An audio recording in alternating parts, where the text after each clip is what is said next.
Call this meeting to order. Before I ask for any regrets or that, I just wanted to say that I believe all of us have our thoughts and prayers with those in the Middle East dealing with the issues that have erupted over the Thanksgiving weekend. And as I say, our thoughts and prayers are with them. Councillor Knoll, I know you wanted to add a few words from the Police Services Board. Yes, thank you, Madam Chair. The Halton Regional Police have, like most police services around the GTA and throughout Ontario, have beefed up security around places of worship and are on standby to deal with any kind of activities or hate-related criminal activity that might occur as a result of this. So the Halton and other police services are on the job and taking this matter very seriously. As well they should. Thank you so much. Madam Clerk, do we have any regrets? I believe we only have Councillor Longo that is indicated. Yes, Madam Chair. Okay, I know we're being joined virtually by some of the others. Do we have any declarations of pecuniary interest before we commence? Seeing none, we'll move on. There's no consent or confidential. We'll move to our first discussion item, and that's 5.1 Midtown Program Implementation Framework. And I believe you'll be introducing our speaker, Commissioner Darby. Thank you, Chair Duddick, and good evening, Chair Duddick and members of the committee. Before we hear from the consultant team, I wanted to draw the larger audience to the work and ground that has been covered already to date.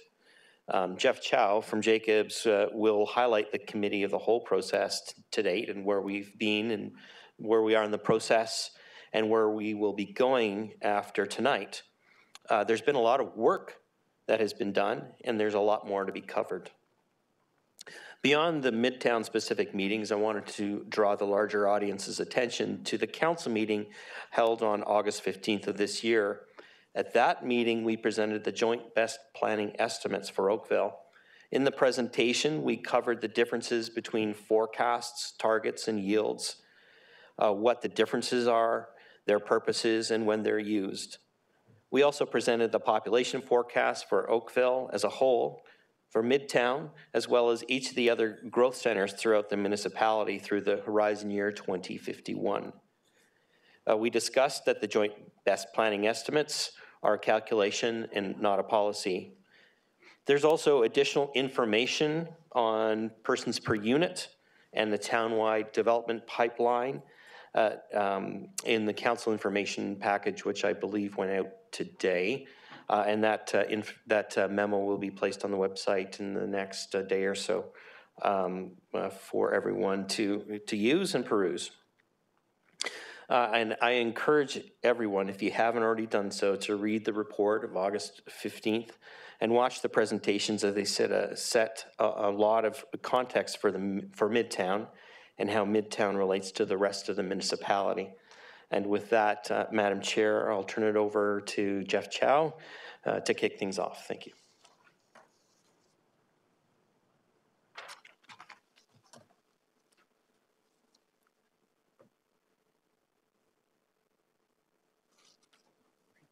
Good evening, members of council. Am I able to control this? Oh, there we go.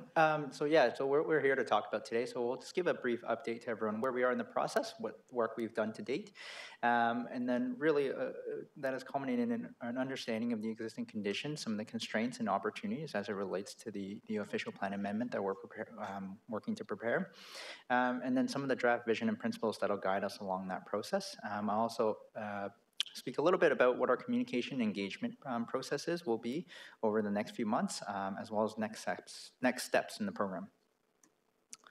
So where we are here, and you've seen this graphic last time we were here to share with you. So we're here in October, which is the end of our phase one, or towards the end of our phase one, discovery, vision, and principles. So this aligns with a whole round of public engagement, which we'll be undertaking, as well as stakeholder engagement, and this meeting here today.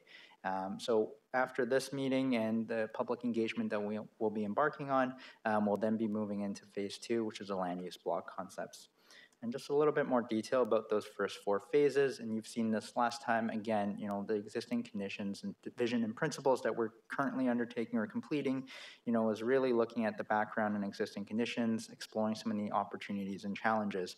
As well, we want to develop the vision and principles that will guide us through the next phases of work. Following this, the land use plot concepts when we'll be looking at the 2D concepts, conveying mobility, public realm, and precinct strategies across the Midtown area. We'll then be working towards generating a preferred option and developing some draft recommendations that'll culminate with a revised OPA at the end of phase 4. So work done to date, obviously we've come to council here twice now, once in July where we talked about some high-level visioning and an outline of the implementation program, and once in August to describe the revised OPA process and the refined engagement plan that we're undertaking. Through September and the past few weeks, we've undertaken a few public and stakeholder consultation sessions with the Residents Association, developers and landowners, as well as some one-on-one meetings with individual landowners who have requested it, a technical advisory committee meeting, which we are setting up for next Monday, as well as our first public engagement information meeting, which will be on October 25th. And so the main task completed, of course, is the completion of our existing conditions review. So, as part of the existing conditions review, so our team has taken a review of the existing conditions and identified a lot of the key information across a whole range of topics that affect not just the official plan amendment, but also further works that we'll be undertaking. So we'll synthesize for you here today some of the key messages as it relates to the official plan amendment, as well as those further works that we'll be undertaking across the program. So I'm just going to pass it off to Lee, who will walk you through the first couple of topics.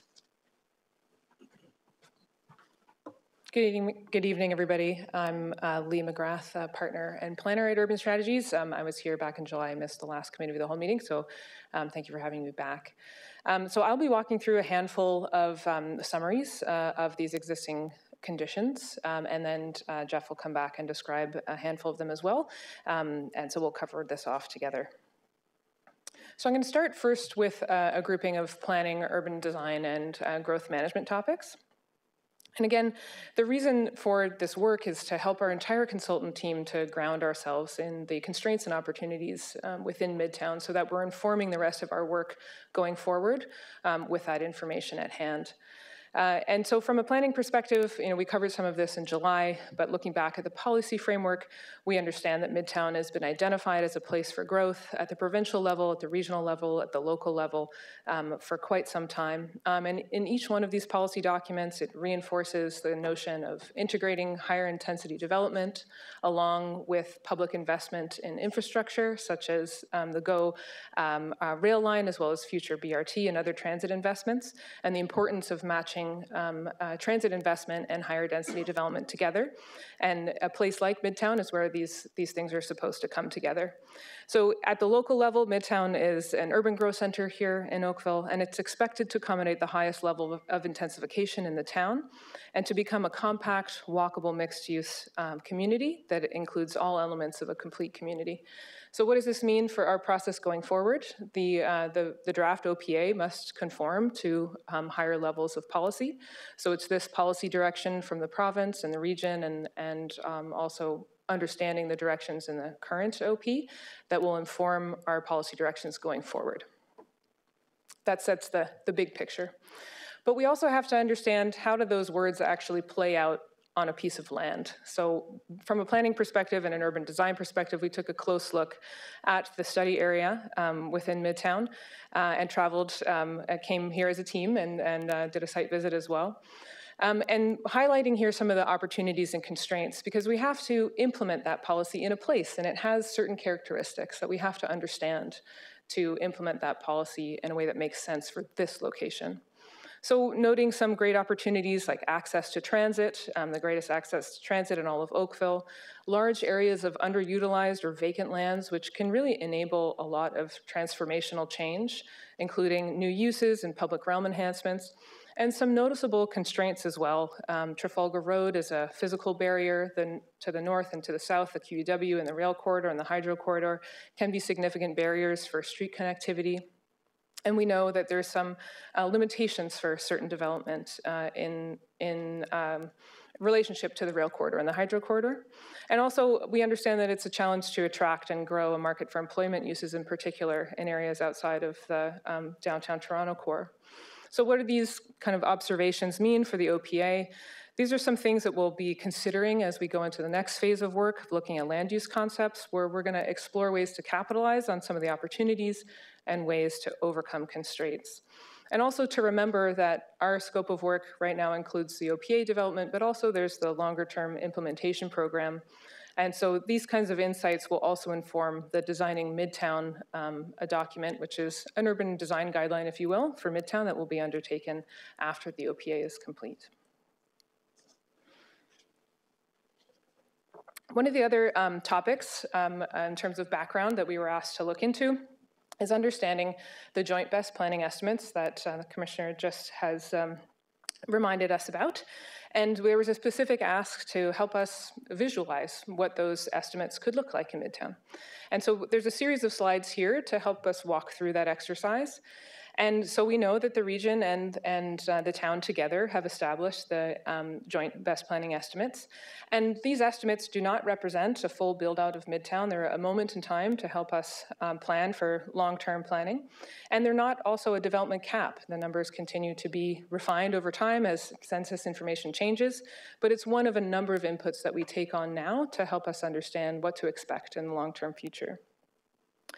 So we were asked to look at what does that look like in a physical form. And so I just wanted to note a couple of really important things to remember to get our heads in the right space as we think about how these numbers translate into a place.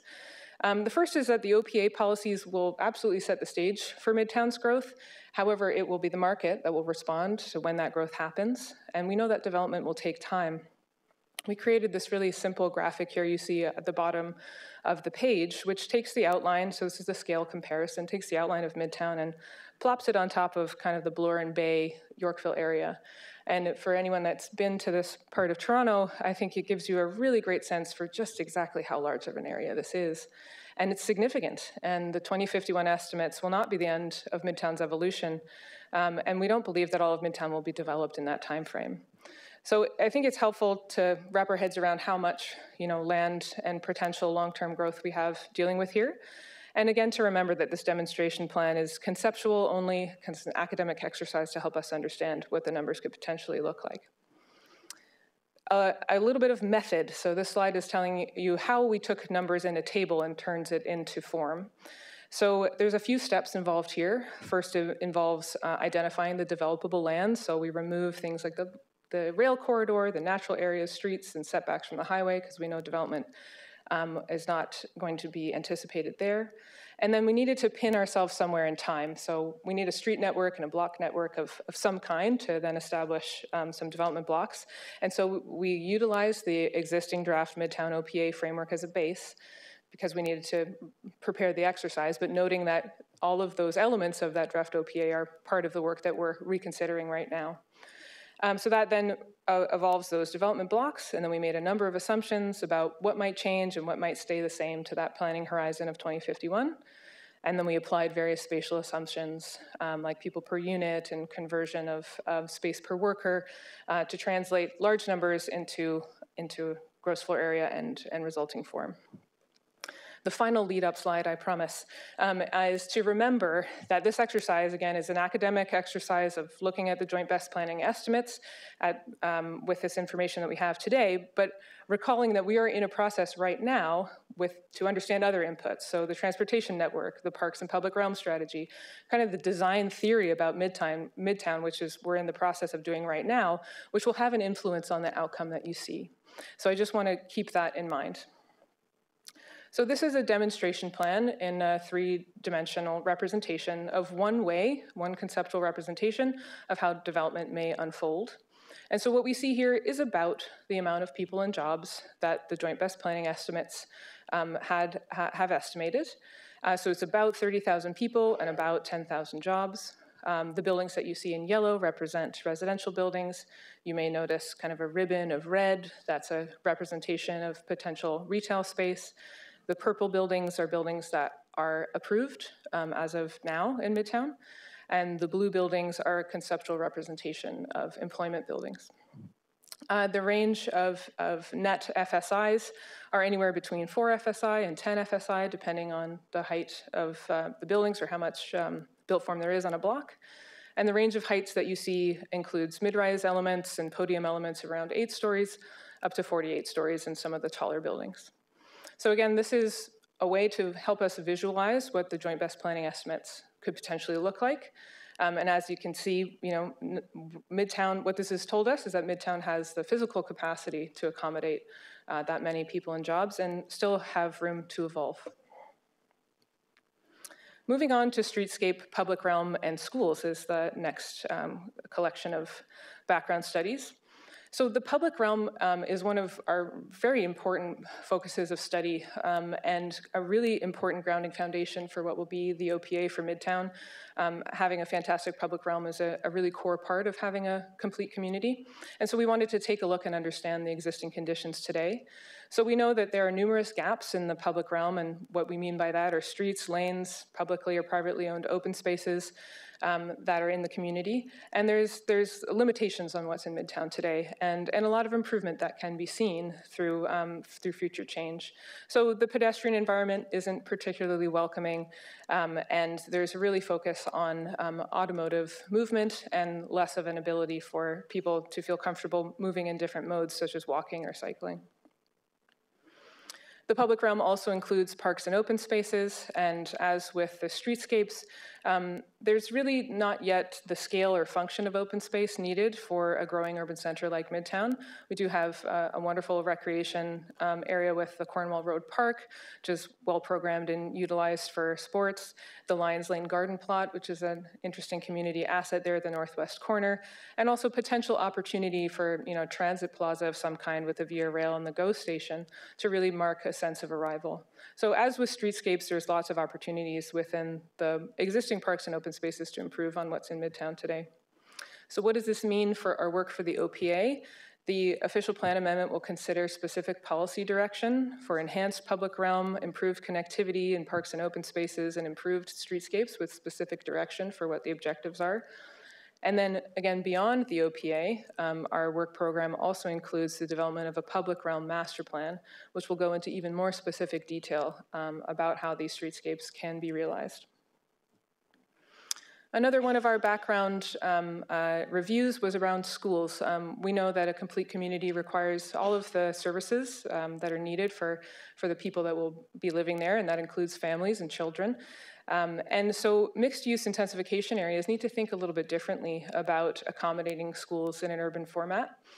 And there's some innovative thinking that's already taking place in other growing areas right now. So some precedent images here on the left, one from the railway lands in Toronto, which is built, which is a co-location of a Catholic school and a TDSB school on a site that shares use with some open space.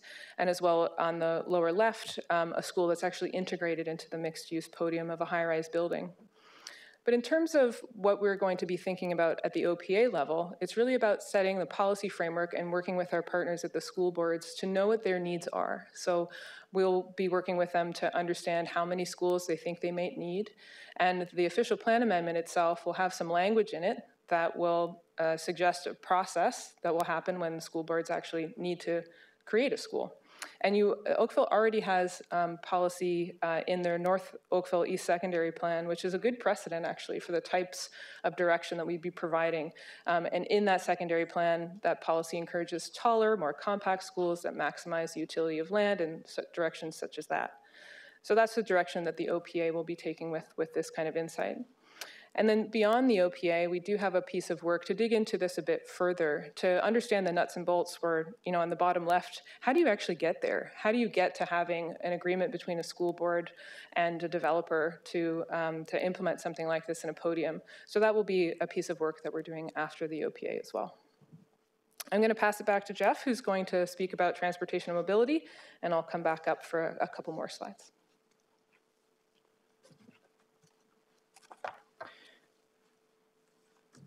So we understand that transportation and mobility is a very important part of Midtown and the development of the area. Obviously, in the context of the existing infrastructure that's there right now, it's very auto-dependent with some transit use due to the Oakville GO station. And there's a lot of parking infrastructure that supports that auto-dependency. In terms of the road network, there's major arterial along Trafalgar, obviously, and the highway QEW and 403. But there's limited local roads, limited sidewalks, limited cycling facilities, partially due to a lot of the lands being underutilized or underdeveloped. However, the transit system is the main focus in the area. There's the GO Rail, GO Transit buses, as well as Oakville Transit that all connect into the station. There's also planned upgrades for Regional Express Rail, which will provide 15-minute service in the future, as well as planned HOV and bus lanes along Trafalgar Road, which provides a great opportunity.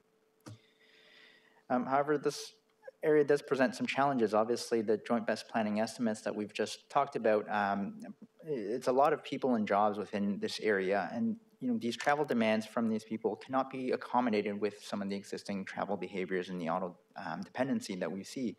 And so we'll need to find new ways for people to get access and new ways for people to have mobility access across the town, but also across the region. And so one of the challenges to that is there's a lot of physical barriers in the area. Obviously, the highway, Trafalgar Road, the rail corridor, 16 Mile Creek are all physical challenges and are difficult to cross.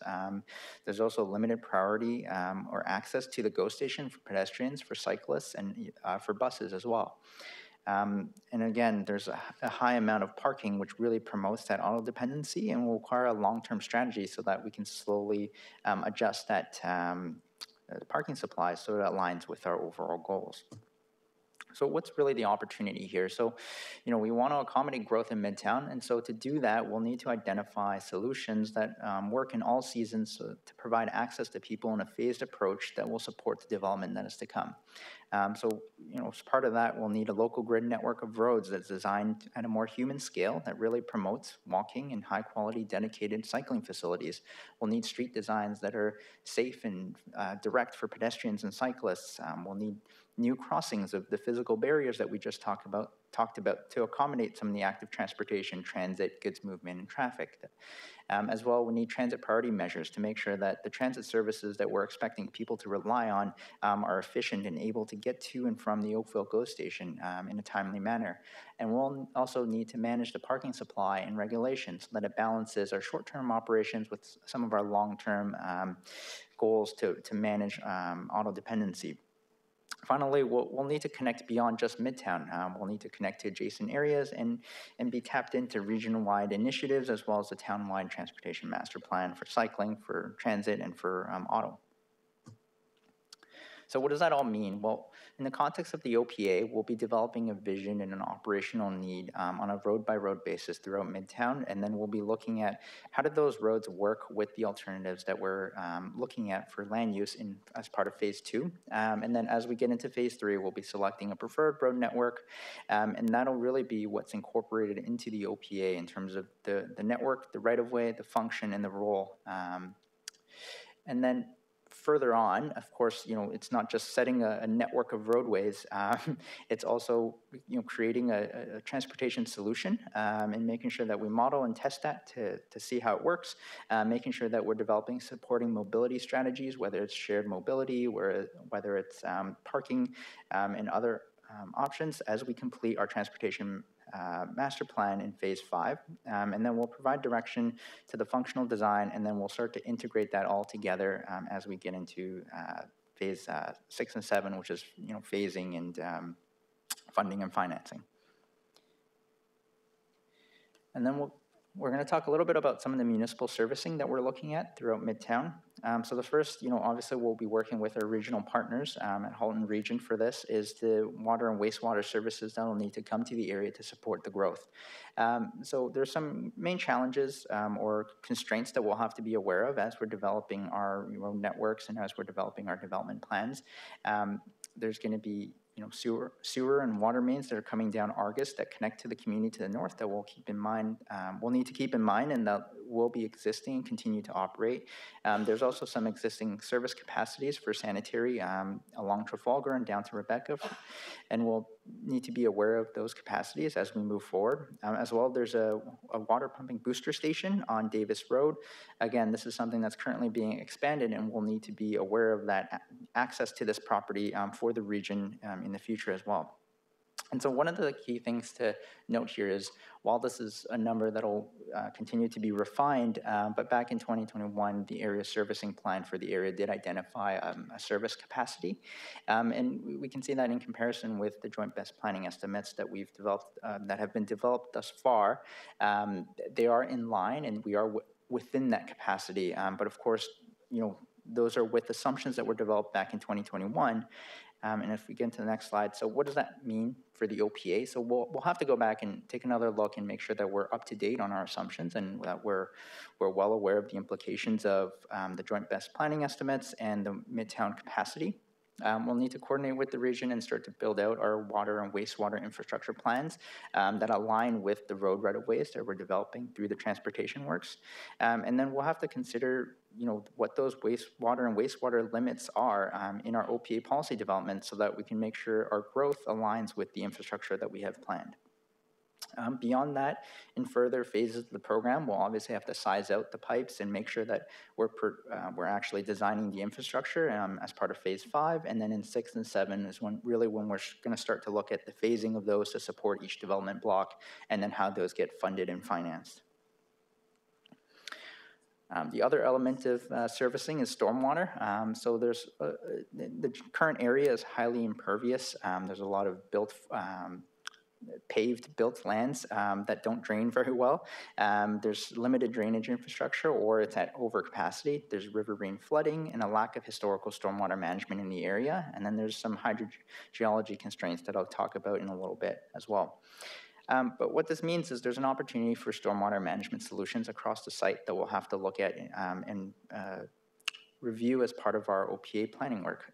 So, there's opportunities to provide super pipes or underground storage facilities or low impact design measures to really control some of that water quantity, as well as there's opportunities or methods that we can use to control water quality, as well as water balance, things like rain gardens or linear retention, vegetated swales. So there's a lot of options that we can look at and explore through our OPA works. And so that really means is as we develop some of these stormwater strategies, we really have to be aligned across our different disciplines with transportation, with land use planning, with our public realm.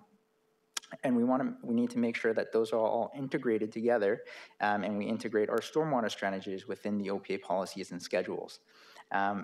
And then beyond that, as part of our program, we'll continue to work with Conservation Halton and town staff to really look at what some of the spilling and flooding impacts are across the QEW, as well as completing our stormwater master plan, which will really be completing that functional service planning to size out pipes and other infrastructure in the area that's required. And then there's a couple of other infrastructure pieces that we've reviewed and want to consider as we move forward.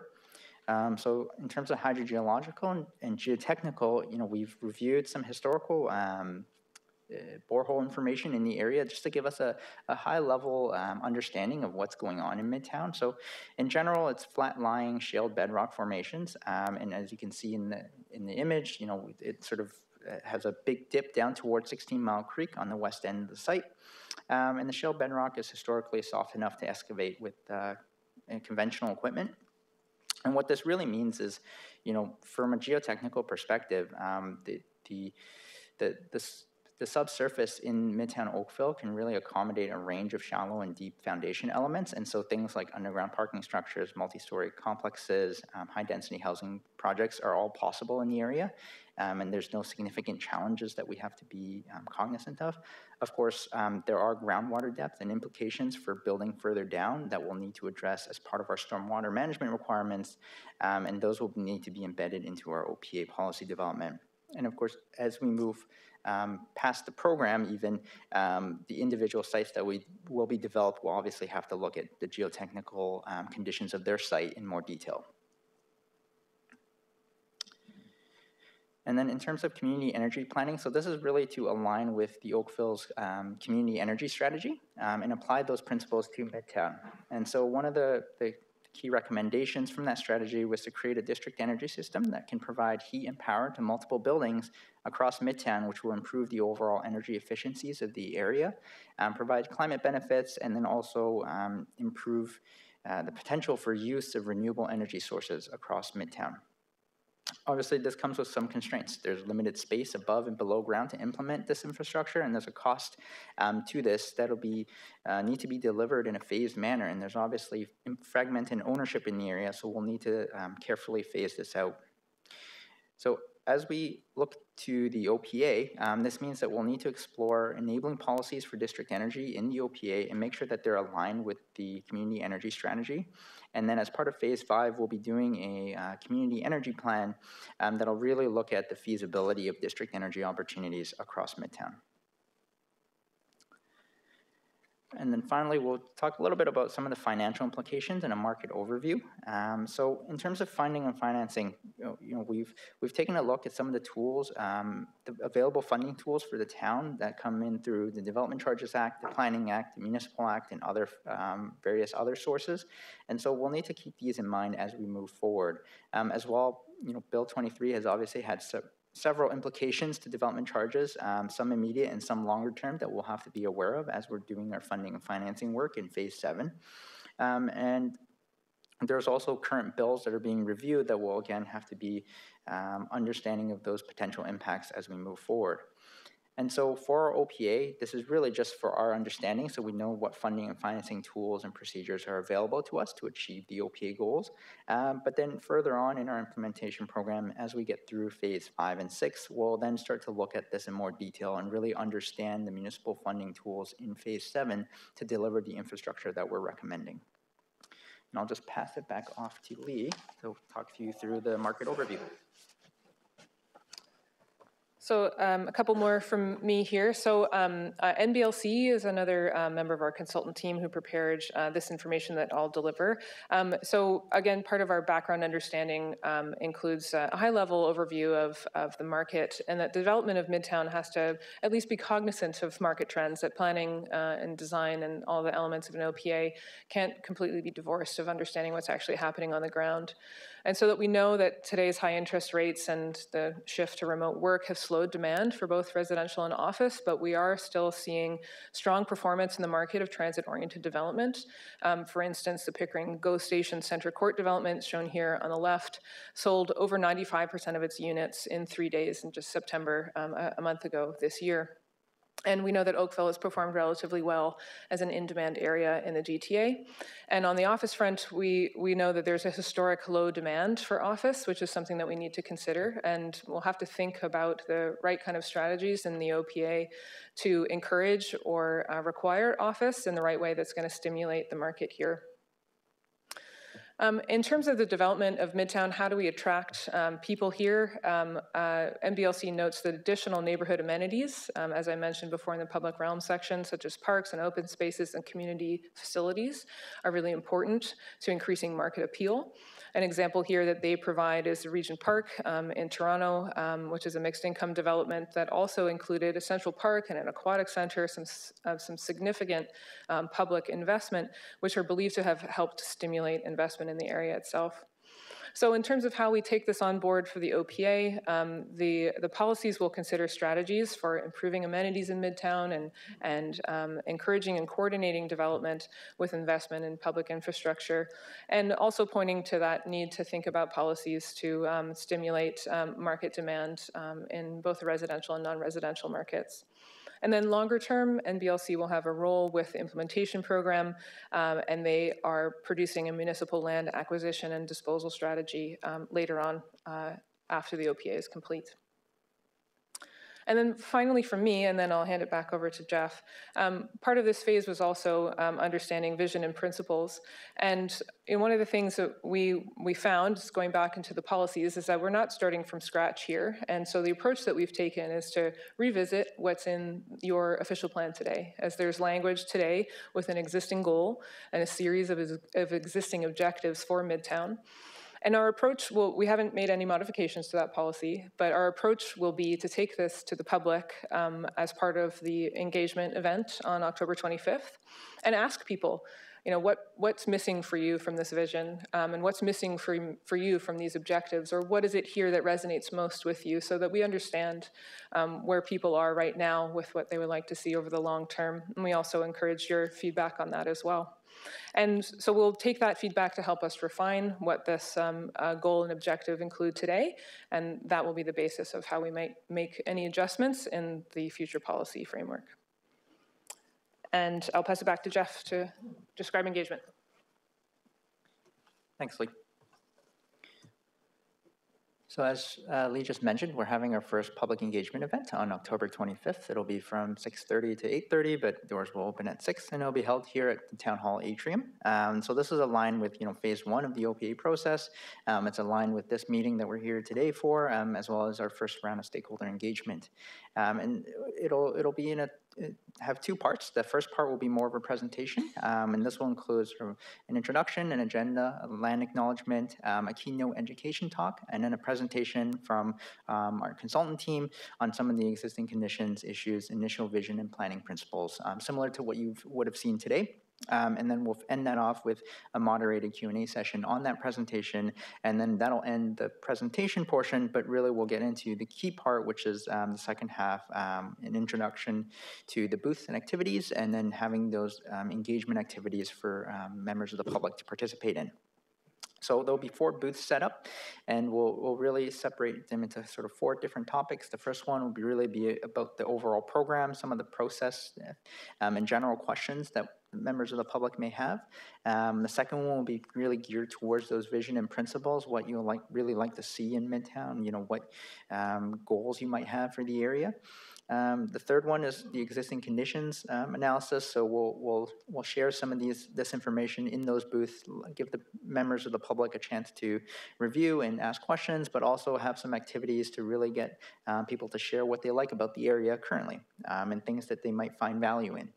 And finally, there will be a booth for transportation and mobility, where we'll really dive into some of the things that we talked about today, but then give people a chance to really imagine what the road network and the streets and mobility connections in Midtown could look like in the future, and how they might support the land use moving forward. And so with our engagement set for the 25th, we also have a robust communication strategy to really get the word out and make sure people come and participate. So you may have noticed that last week we actually launched a newsletter. We updated our website to reflect some of the information that I've shared today. We also have an Eventbrite link that opened up, and I believe people have already started signing up, which is great to hear. And we also have some project facts that are now shown on the website so people get some basic information about the overall program. We also did a press release to certain members of the press, as well as we're just starting our social media promotion, so you might start to see that as well. And then just before the event launches on the 25th, on the 24th, we'll be doing a rebrand of the website to make sure that aligns in a similar theme to the event itself.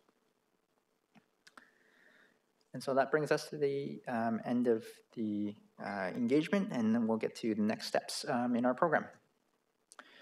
So following that engagement on the 25th, we'll then be moving into our next Committee of the Whole, which will take place on November 14th. And then with that, there'll be a whole nother round of stakeholder engagement that'll happen. As well, that we'll also be coming back in late November for another round of public engagement to talk about the land use block concepts to get feedback from members of the public. That one will likely be in a slightly different form. It'll be a little bit more of a workshop format to really get people to engage and understand the type of design concepts that we're going to be sharing. And then as we move into phase 3, this is where we're starting to look at narrow down into a preferred option and refine that. So we'll come back to you on December 12th for Committee of the Whole number 5. Again, there'll be a stakeholder engagement round. And then because that's running up against the holidays, we'll be hosting a virtual public engagement room so that people can kind of take a look at the preferred option at their own leisure. And then if needed, we'll come back for an in-person event in January. Typically it'd be the other way around, but because of the holidays, that's not quite realistic. But then we'll come back later in February or March to present the final OPA at a statutory public meeting. And so just a recap of those 4 phases. So we're really moving on to the land use block concepts in the next few weeks, really developing those 2D block concepts, and then we'll be moving on to phase 3 and 4. So thank you, members of council, for your time, and it's the end of our presentation for tonight. Thank you very much. Members of the committee, I wonder if we might have our delegation and poll the audience for their input first before we start with questions. Thank you very much. Madam Clerk, would you have our first delegation, please? The first delegation is Liz Galvin with the Oakville Community Association.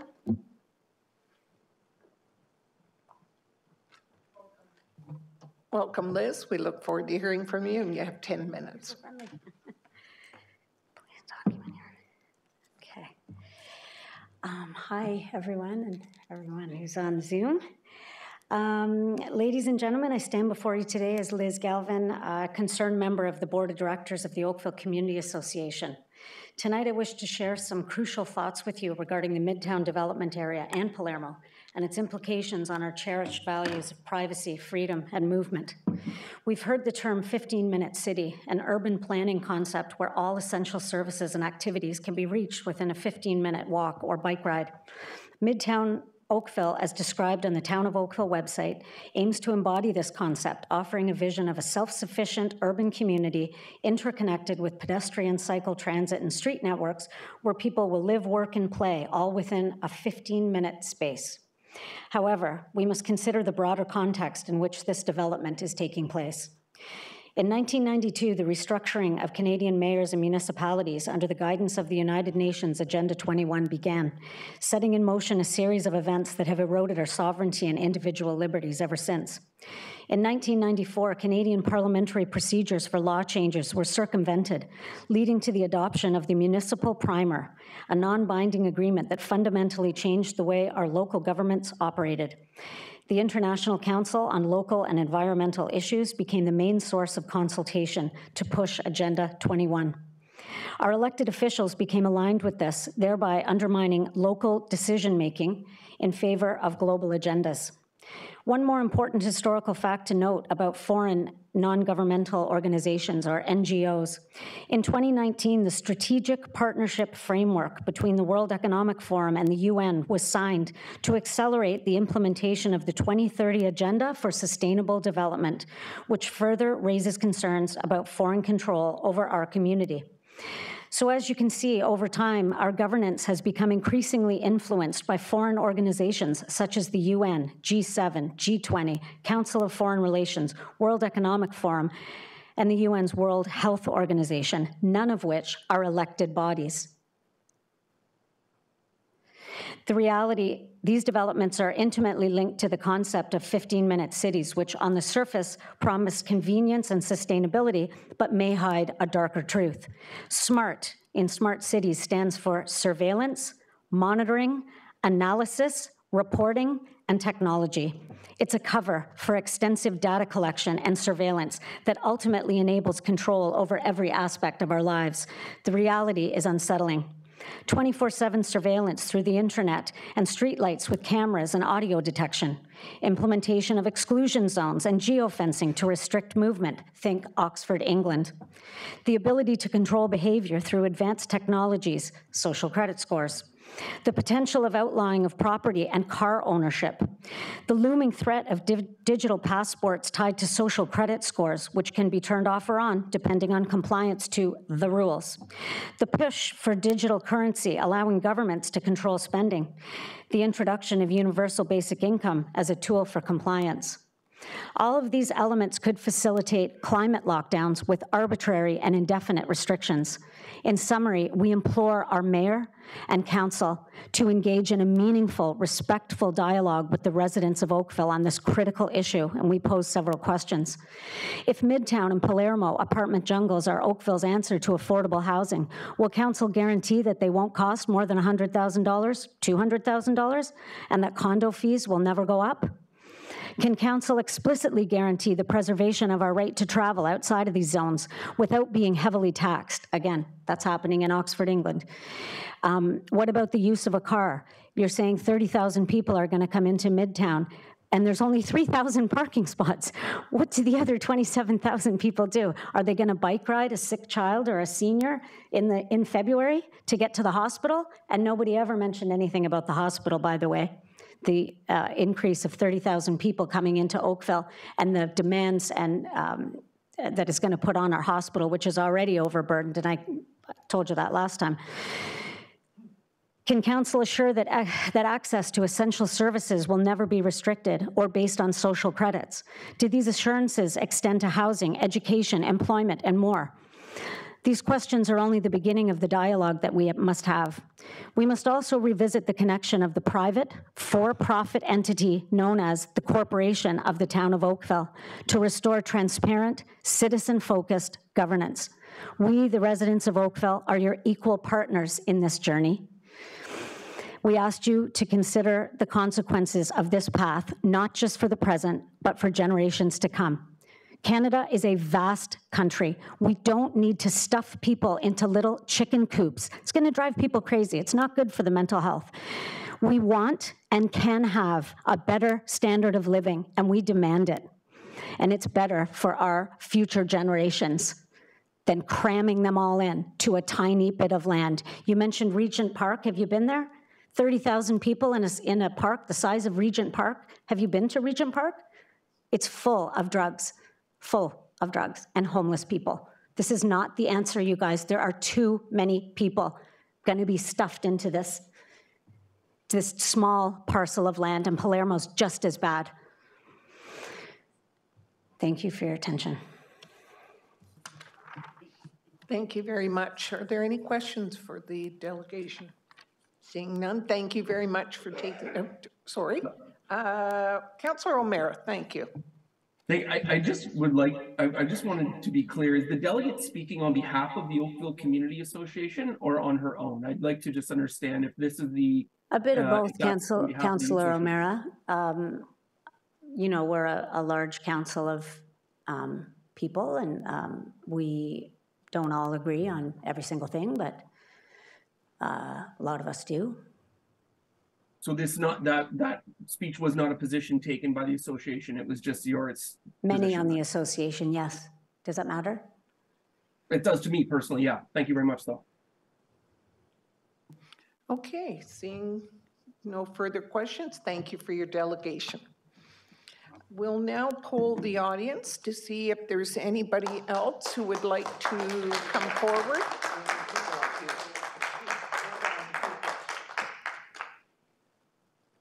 Do we have anybody? Sorry, yes, if you'd like to come forward, identify yourself, and for the benefit of the clerk, if you'd be able to sign the form identifying your name, number, and email, that way we can get in touch with you after. Thank you. Sounds good. Sorry. My name is Jeffrey. You just call me Jeff, though. And I live in Oakville, of course. And your last name, sorry? Belcher. Belcher, thank you. Yeah, Jeffrey Belcher. Sure, so just a couple things on Midtown. So just, that was a great presentation by, was it James or for the staff? Great job, very informative. There's a couple things I just wanted to draw attention to about priorities just from me.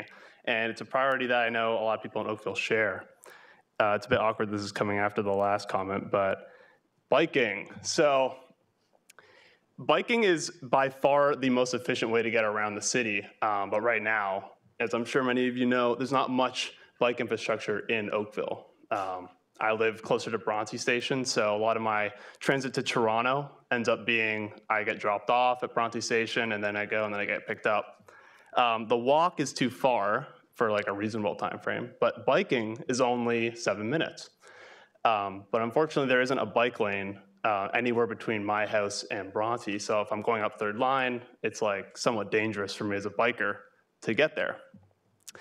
Not to mention that if I did, once I get to Bronte, I either have to take my bike into Toronto or I have to leave it at Bronte Station, which I don't know if you've been to Bronte Station, but there's not really much of a secure area to lock a bike, especially if it's a nicer bike, that I really like. I don't really want it to get stolen. So one of the priorities I see with Midtown, especially because it's so close to Oakville Go, is a huge opportunity to expand the bike infrastructure in Oakville. As I'm sure many of you know, it's very difficult to get around without a car. We've talked a lot about car-dependent transit in Oakville, something that we would like to break. And I don't think there's a trade-off between, we don't have to like outlaw driving in Oakville. That seems like a very extreme position to have, and I don't think it's founded in the existing consultation with the city. But we can find a healthy balance where there isn't just one option. Like, I don't really want to just drive 10 minutes when I could just bike in the same amount of time and not get stuck in traffic. The other thing that they talked about in the presentation that's a great idea is about priorities of transit. This is where I think cars should probably follow the bottom rung. They're the least efficient way to get around. And currently, there's not much of a reward if someone takes public transit over just driving. If I were to drive up Trafalgar like I did on the way here, if I took the bus, I'd be stuck in the same traffic. There's no bus lane. If I biked, I'd be stuck in the same traffic. There's no bike lane. These aren't really new or extreme or urban planning positions, but I know that since there's a consultation, I'd like to draw attention to it because it's such a good decision. I really hope that we get it because it's just such a good idea. The other thing is biking in the winter. So this is kind of a radical concept to many Canadians, but there's lots of places in the world where they bike year-round, even on snow. And that's because the city makes it a priority to maintain the bike lanes, just like the roads in the winter.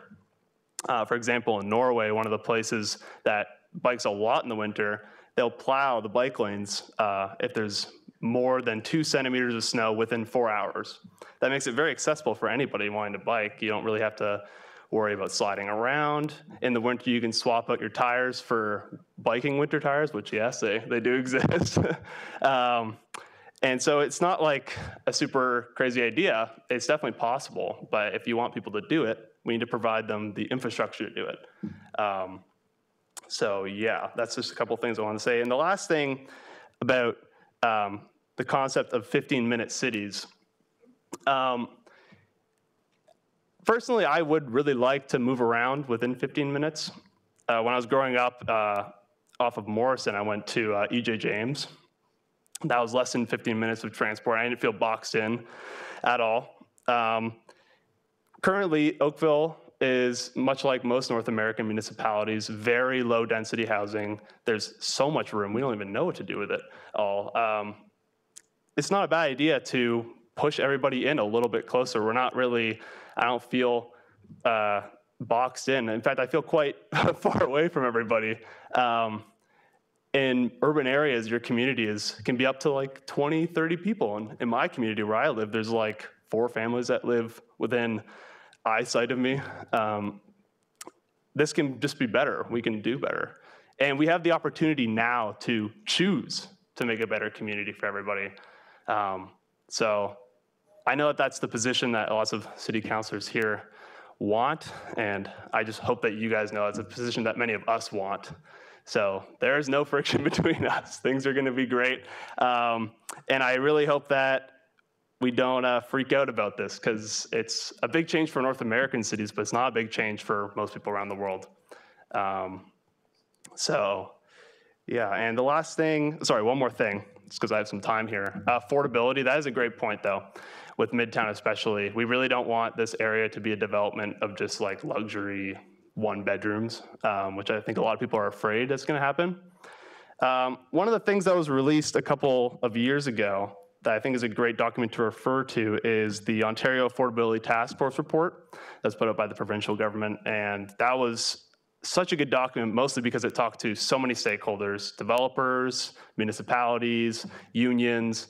And one of the things they said is that we should be giving priority to developments that give at least 30% affordable housing units that are guaranteed for minimum 40 years, which again, sounds like an extreme position, but in an urban area, this should be the standard. In fact, we could even ask for more, but I think 30% is a great place to start.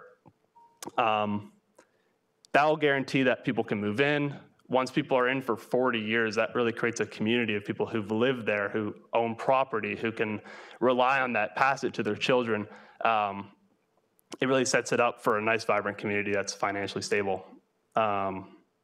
So, yeah, that's all I really want to say. Affordability, biking in the winter around the world, transit, lots of opportunities here. I would love Midtown to be an example for the rest of the growth communities to come out and show what's possible. So yeah, thank you very much. Thank you. Are there any questions? Thank you for your enthusiasm. Oh, yes, Councillor McNeese. Thank you, through you, Chair. Thank you for that delegation. I think you brought a really good perspective to it that sometimes we miss. Related to the 30% affordable housing, I'd love to hear, potentially our next meeting through the consultants and staff, some of the tools that we could use to achieve something like that. From my perspective, I believe they're referring to inclusionary zoning as a tool to achieve something like that. I've seen it work in London, England, and other places, but I'd love to know from staff and the consultant the whole scope of all the tools we could use, because I think it's something that's probably not going to happen voluntarily. And to the delegates' point, it really builds a diverse community, you know, and if you've got it for 40 years, that gives you enough time to allow the community to develop, because Midtown's certainly going to evolve over decades. It's not going to happen in one shot. So thank you for bringing that perspective, and I'd just like to get some feedback from staff. They probably don't know on the spot, so at the next meeting. So thank you. Yeah, thank you very much. Am I allowed to say? Oh yeah, is your background in urban planning? I think I read that somewhere. Yeah. Okay. Cool. You've got a fan, Councillor McNeese. So one thing that was in the report that I think is really interesting is in terms of streamlining developments with affordable housing. Lots of people who are looking for affordable housing often don't have cars and don't have that sort of financial investment to be able to own a car, pay the insurance and gas that comes with it. So they suggested tying reduced parking requirements or even eliminating minimum requirements altogether for developments that have more affordable housing. Because oftentimes we spend so much money and time on parking spots. I know someone mentioned that we only have 33,000 parking spots for a population of 30,000. In reality, many people don't need to drive around Midtown. The place is I think it's like 4 kilometers across. I lived in Halifax for 5 years. That's where I studied in Dalhousie, and I've walked a very far amount of space in Halifax. It's possible, and it's even easier if you can bike it. So, and you don't have to wait in traffic. It's really a great option. So, yeah, thank you. Yeah, be happy to talk further. So. Thank you very much. Do we have any further questions? Seeing none, thank you again for coming. Yeah, thank you. What's your answer to somebody who's 70 years old? Excuse me. Oh, sorry. I don't mind answering. You can maybe talk offline. At this point, we want to be able to have. Thank you. Thank you. Do we have any other members of the audience who'd like to come forward? Yes, sir.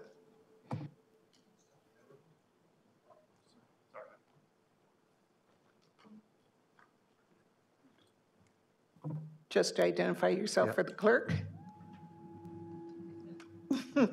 My name is Todd Milligan. Thank you very much, everybody, and thank you to Jacobs for the presentation. These are just questions I have, and I'm sure this is shared by some of the members of the community as well, is I noticed on some of the maps now, they're obviously preliminary maps and diagrams, but am I under the understanding that the GO station is going to stay where it is, or is it going to be located to the east of Trafalgar Road? Does staff want to respond to that? Commissioner Fu? Because there was talk that it was, so. Yes, through Madam Chair. The GO station, as is currently in the OPA, is shown is going to stay on the west side of Trafalgar. And there is always intent from the Oakville perspective, it's better to stay on the east, but our OPA will be finalized well with the west side. Right. And will that include, on the east side, will that include more parking for the GO station? That is the details that we don't have currently, but that is something that we will work with Metrolinx on in terms of how the overall Midtown will be developed that will provide appropriate level of facilities and amenities for support the GO station. Right. Okay, thank you. one last question. As with respect to Bill 23 and the Ford government's withdrawal of the Greenbelt, I was just curious if the pressure has come off the communities at all with respect to the intensity or the urgency to get everything developed as far as a plan? Nothing? Because I noticed, correct me if I'm wrong, the numbers were 123,000 in 2051, and they've come down to 49, if I'm not mistaken. Is that what was presented tonight? 49,000 by 2051 in this Midtown? Through you, Madam Chair. The population forecast, I'm not sure what you're referring to, 123, but the population forecast for 2051 in Oakville is 32,000 people and 17,000 jobs for 2050. That's from the Midtown community? That's what they want to put in there? That's correct. Okay, because I think the earlier presentations, it was going to be up to 120,000. Is that correct? That number, Madam Chair, wasn't presented by us. It would have been before this consultant. So I'm just curious if the pressure has come off a bit for the urgency to develop this Midtown? I'm not privy to the discussions between the province and the municipalities. Mayor Burton serves on the Big City Mayors group. I wonder if you can provide some insight. I would say the pressure is stronger than before. Pardon? Stronger than before. Okay. I just thought with the embarrassment that the Ford government suffered with that whole thing, that they had sort of backed off a little bit. Well, the pressure arises from the incredibly,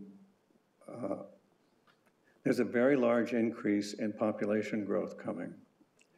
And that kind of starts at the federal level. They impose kind of a requirement on the provinces to, keep up with that. Correct. And then the province goes, okay, cities, this is your piece, this is your piece. Right. Okay, thanks very much. Thank you. Oh, excuse me, Scott? Todd, sorry. Councillor Haslett-Beal has a question. Oh, yeah. Yes, thanks. Thanks for being a regular. We appreciate it. A couple comments. So thank you for asking the question about population, because I think it's at the heart of what started people being concerned about making sure we get this right? That the land use planning that is approved in the OPA has the right projections around population. You're right, we have now been successful in getting joint planning estimates in front of the public, and so those numbers you can see. We've also got, there was a reference tonight to the area servicing report, which talks about what the build out could be in terms of the pipe capacity. So those are things that are in progress. If you're really keen about housing, Thursday night is a special council meeting on housing, so I thought I'd make sure you were aware of it, because it does speak to how are we going to continue to grow. Sure, thanks. Thank you for highlighting that. Do we have any further comments from members of the public before I restrict it to table? Yes, if you come forward, identify yourself for the clerk, and you have 10 minutes.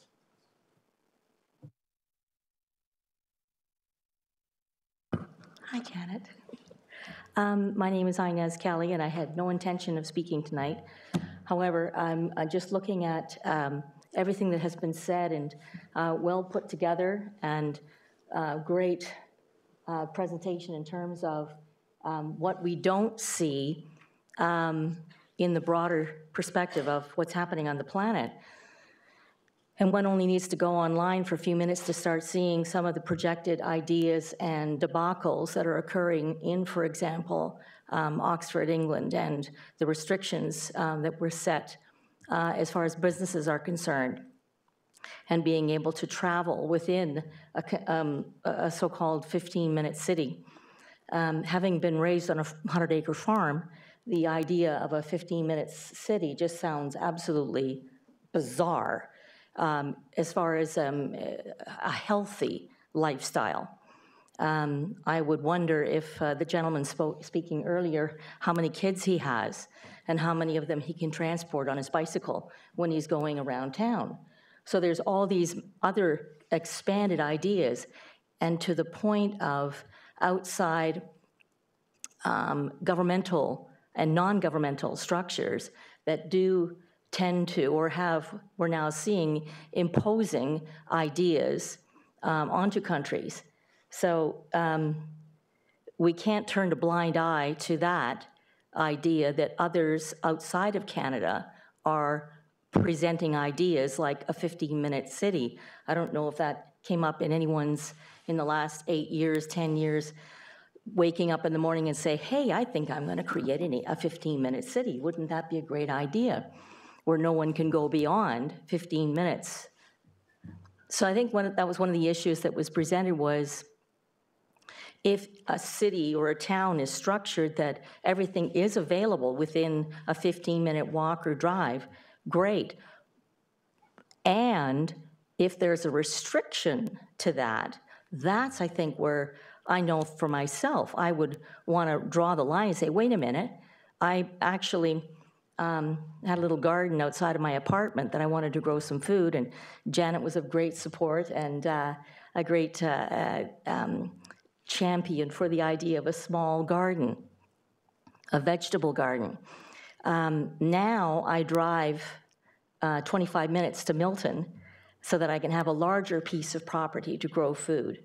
So that would be one of the questions that I would have of the planners for this, the expansion of Oakville and 30,000 people, green spaces. So there seems to be a movement amongst the populace. Could I ask that you address your comments to us rather than Oh, sure. Oh, that's you. the way that it's done?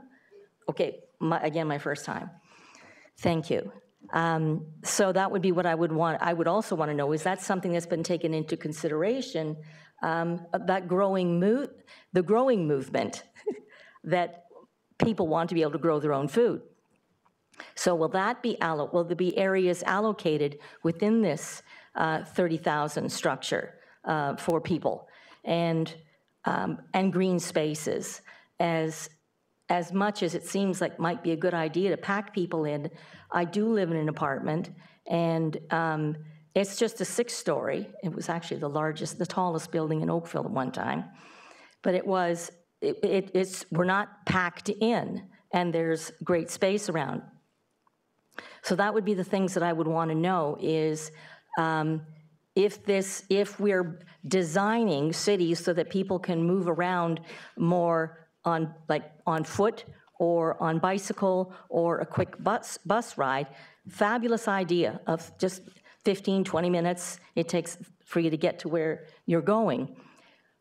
But the idea of there being a restriction beyond that, that would be something I would take a huge stand against and mobilize, so that that's something that would not happen. The penalizing of people to go beyond that particular area. So that's one thing. The second would be the idea of being able to have allocated plots of land for people to grow their own food. And global statistics are showing that you can grow a lot of food on a very small piece of land, and have more dependency in the natural, and how that affects people mentally and emotionally and psychologically to grow your own food. I don't know if anybody's ever done that, but it's a very positive thing. So that would be the second thing, is allocation of land for the growing populace. And I think that's about it. Oh, the third thing was that on the event of the 25th in October, if one wanted to present the idea, does one need to lobby to have land allocated, or how does that work?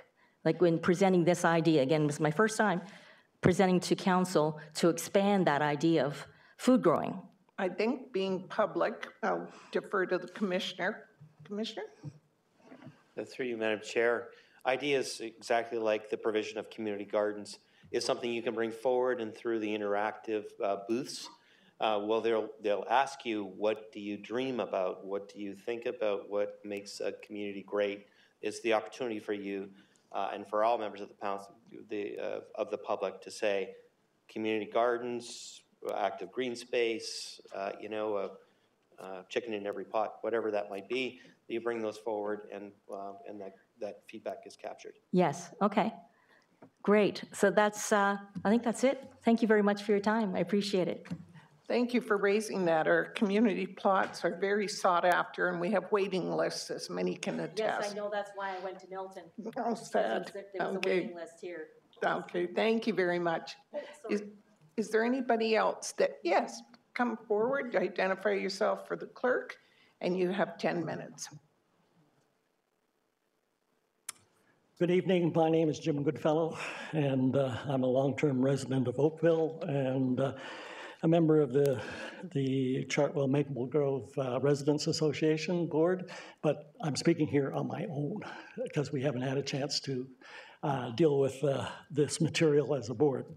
I just have 4 reactions and comments to make to you as you're coming here. One is on the schedule. I note that this is the 3rd meeting of the committee as a whole, and you've got 2 more meetings, at least on your agenda. You've got a lot of work to do.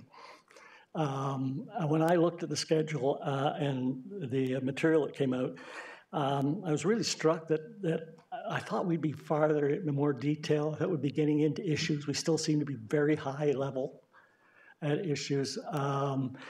And let me, the work plan presented, sort of, you can put it into 4 parts. One is the consultants' data gathering, I would say data analysis, developing of the preferred scenarios, and then your recommendations. I thought we'd be farther into the data analysis part. Okay, so then your comment is you thought there'd be more details associated. Yeah, and I'm just worried that the schedule, and that you guys are going to get jammed at the end with a lot. So that's observation number 1. Observation number 2 ties into that, but it's the data analysis, the land use concepts, and the height, density, and transition, all that piece in there, which quite frankly I don't understand. Okay, so I'm hoping that will come out, because that's the methodology that's going to lead through to the preferred scenario. Now, I think the question for you as committee is, when you come to the preferred scenario, I think it's important to understand not just the consultant's preferred scenario, but where the alternates, the other options that were considered, rejected, and why. And that's a bit of what we got into in the previous round. But so that piece, and so I think that's something. And if you think that, then you need to make that known now, so that the consultants can deliver on that.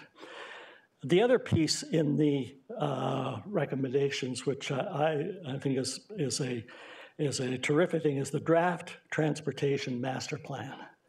Now that also strikes me as one huge amount of work.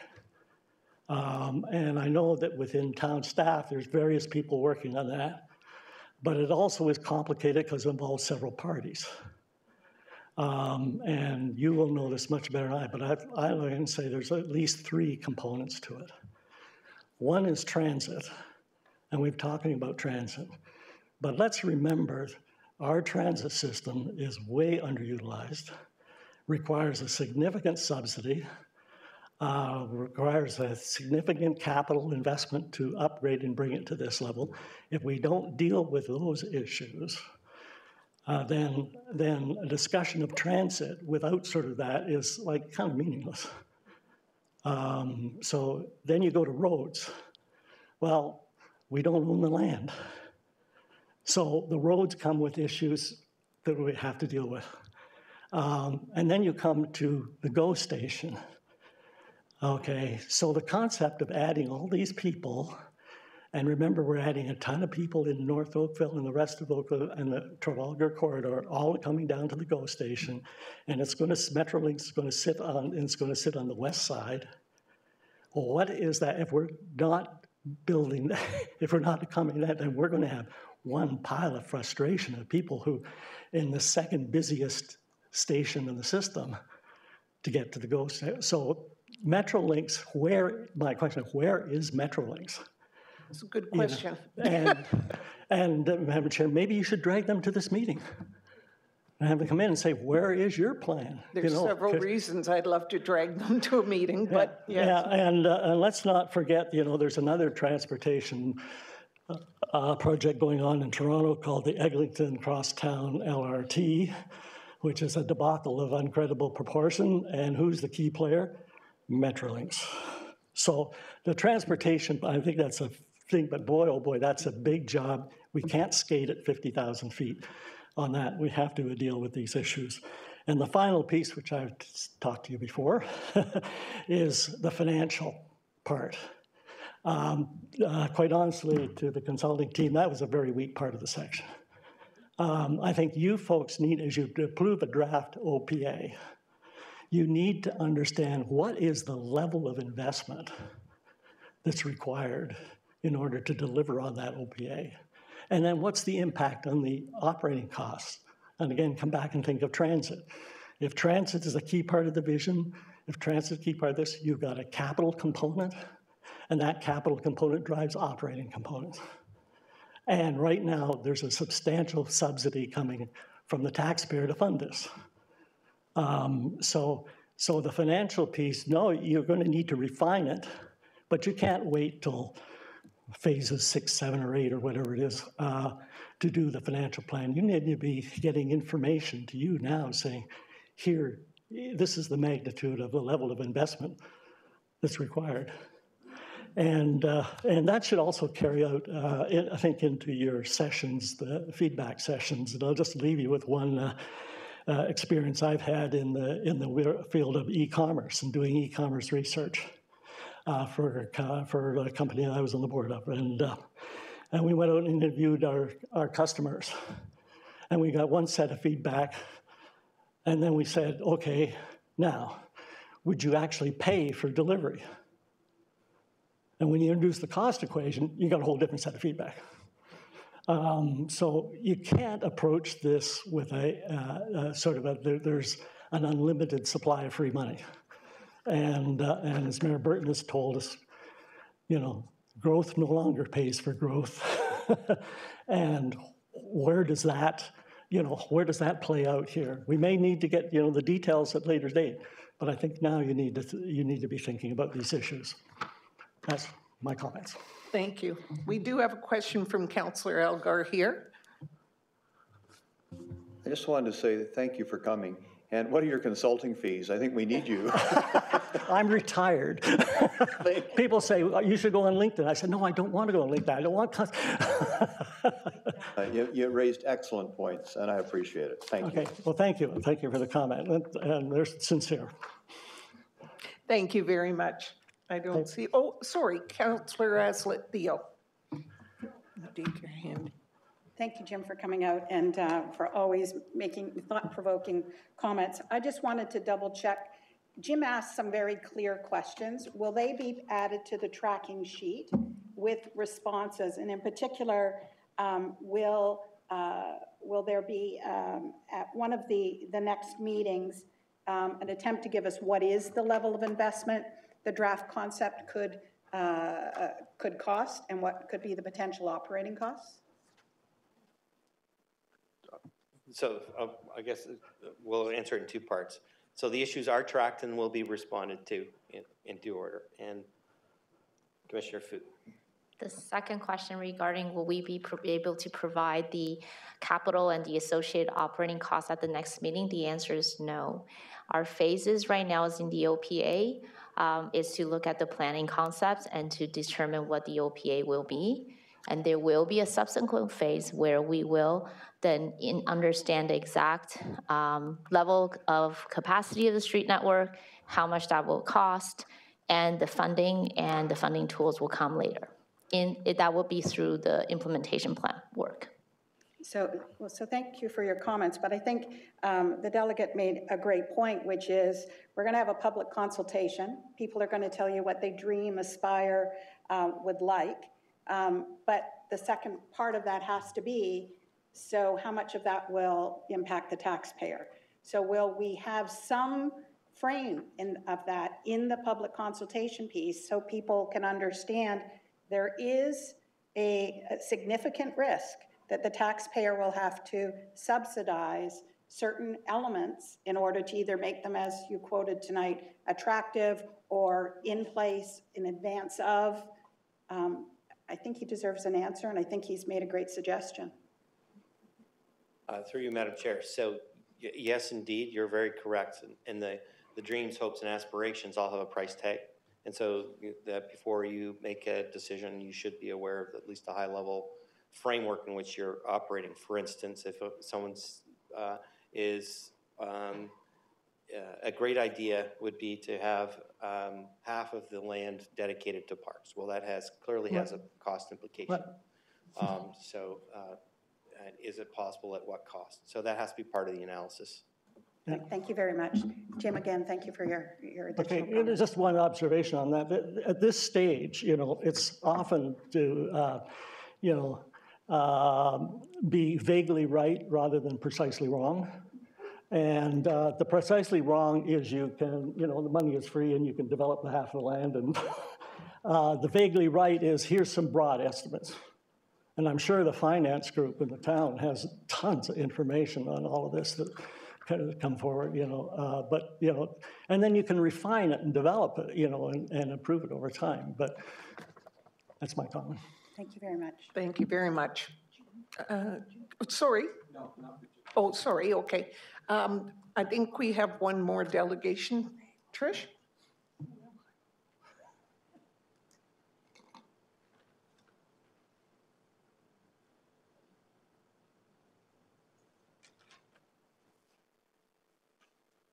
Good evening, Madam Chair and councillors. My name's Trish McTavish, and I'm here on behalf of the Oakville Lakeside Residents Association, along with our president, Anya Dunning. I just have one maybe comment-ish question. When you originally, the first event we went to where you introduced Midtown, I think our members that attended were very disappointed there was no presentation. And if they had comments, they had to write them out on a card and hand them in. But there kind of wasn't a community sense of a presentation. I'm happy to hear that the event that we're having on the 25th is going to have that presentation. However, I'd like to have defined for me what a modified, or was it moderate, I can't remember the wording, question and answer and frequently asked question period is going to be. And I'm wondering, the problem with going to an interactive booth and giving your ideas is that we kind of need that community where someone stands up and asks a pertinent question and the other people have time to think of it. I think a lot of people will go, they maybe haven't been as involved as others, but it's great that they're wanting to come out, but they don't know what to ask.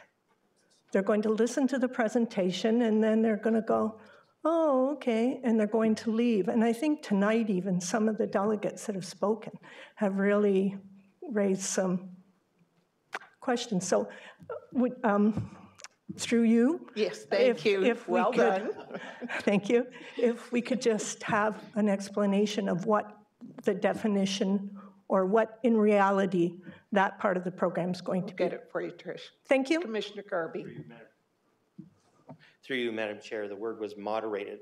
Moderated. So that means there's an expert who is skilled at drawing and clarifying questions and providing you with the appropriate expert to answer the questions. So the format, Madam Chair, is a general presentation before the interactive activities, and then it's a moderated Q&A where the questions related to the I think the question that she's getting at is the sharing of the information. You may be at one booth somebody may be at another booth. Will there be a sharing of the information on a broader scale in that meeting so that people have that information to go away with? I'll turn that over to Jeff, who's got the more details on that. Is this on? Okay. Yeah, so the interactive booth will have worksheets set out on a table. And so as residents and members of the public come through and interact with the booth, they'll be able to see other people's feedback along the tables. And beyond that, you know, as part of our consultation program, we will be reporting back feedback that we do get across the broad public. So obviously, you know, if enough people fill out the sheets on the table, we'll provide a new one, but we'll report everything back to council and to members of the public at the next event as well. So they're not restricted to just one forum. The idea is to pass through the various forums, yes. Is that correct? Yeah, so there's several booths with different topics, and members of the public are encouraged to participate throughout all of them.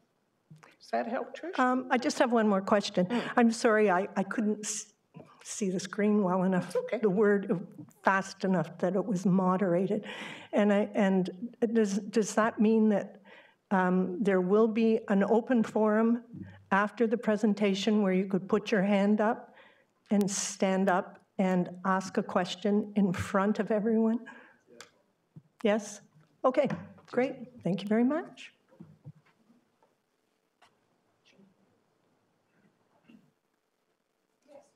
Sorry, I see the hand. Monitor's in the way. Welcome hearing from you. Councillor Chisholm, did you want to ask a question of the last delegate? I apologize. No, it's just for clarity's sake, Madam Chair. It's with respect to Trish's comments as well founded. We find in the community engagement process that having an audience and having your hand and asking a question precipitates another, somebody says, oh, I never thought of that, and have another question. Sometimes it's an advantage to have an audience type Q&A rather than having booths. I understand the logic of booths, but sometimes the audience, and you have to know your audience, and the majority of people that are probably coming with the idea that they don't know what questions to ask because they're not the technical background. So I think it's really important that the consultants consider looking at an audience where you can have a hand up and ask a question in front of all the audience or public. Just a comment. Thank you. Thank you, Councillor Chisholm. My apologies. Your name? Yes.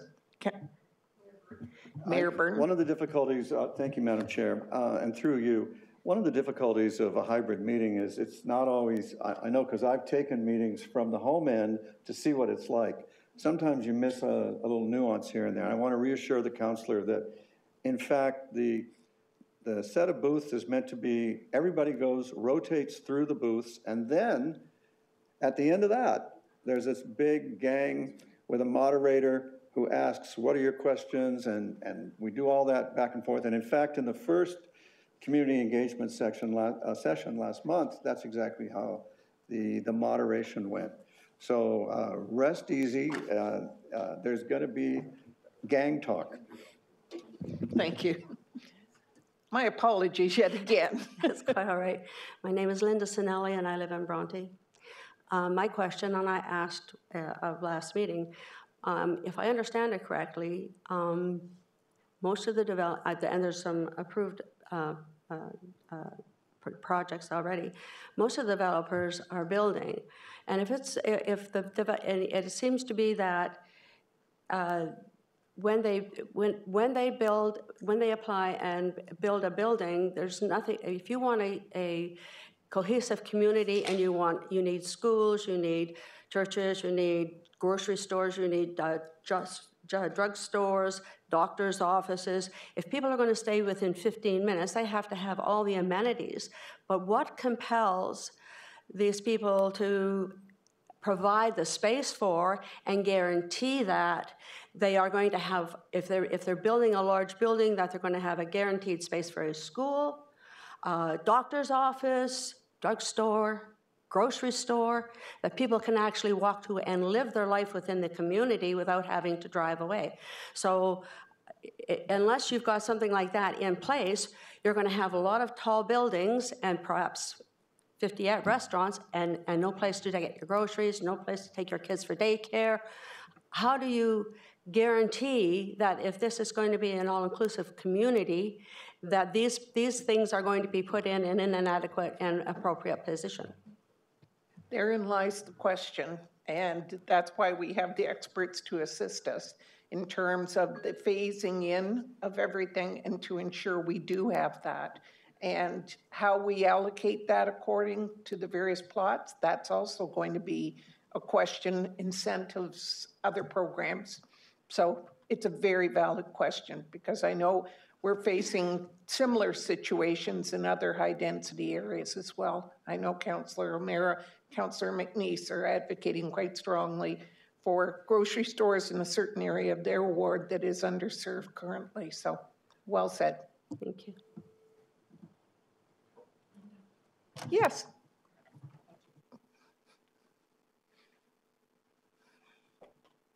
Good evening, Madam Chair and councillors, and thank you.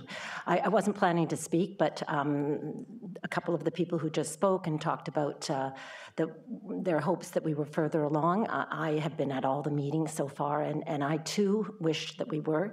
And I'm just going to, I'm sure you. Could I just have your name? Yes, for the sorry, clerk? Terry Murphy. And so I've lived in Oakville my whole life. And as a matter of fact, I have walked up and down through Midtown since I was 2 years old. We would walk from our home in Kent Gardens down to my grandparents' store on the main street and back and forth. And I've been doing that. And the Oak Queen Mall was our hangout when we were elementary school and teenagers. So walking under the bridge. So that area I have walked back and forth forever and took the GO train all through university, et cetera. Anyway, I am concerned about the, that we're at where we are right now without the vision and the heart. And I know that the planning people have working very hard on that, but they don't know Oakville yet that well, although they've been studying it. But I feel like as we're doing all of this, okay, we want housing. Yes, obviously. I want housing for my 2 grown sons who are still living at home with us because they can't afford housing, and the affordability is really important. But what are we trying for Oakville to be a livable community and for it to be an integrated community? And what is that area going to be? What's the vision for that area? Is there going to be any art thing? The only under that one heading, it said streetscapes, public realm, and schools. Those were the only things that were mentioned in that area. And it seems to me there's so much more to be thinking about for a complete community. And we hear the word about attracting. Why would you want to go to that area other than just possibly an affordable condominium? And further along, I'm concerned about there's almost no green space. And I understand that getting the green space is expensive, but every time I look at those maps, there's no green space. And having lived just north of the highway, there's been so much flooding. My parents dealt with flooding for years in that area. And, and the air quality and the noise. And, those condos are going to be right, just south of that whole development of what used to be called Kent Gardens and the 6th Line. So I'm really concerned about that. And also, I'm sort of a guardian of the pioneer cemeteries. I'm in there with my clippers, and I'm taking buckthorn back all the time. I'm cleaning off graves. I'm in there all the time, just trying to look after that cemetery. I'm concerned about how this development is going to affect that cemetery as well. Again, that's something that I've walked by under that bridge. I can't tell you how many times. And so I'm very concerned about the natural area and the green space. And again, as was said earlier by that person who lived on a farm, and I know she lived on a farm in Oakville, green space is very important for families.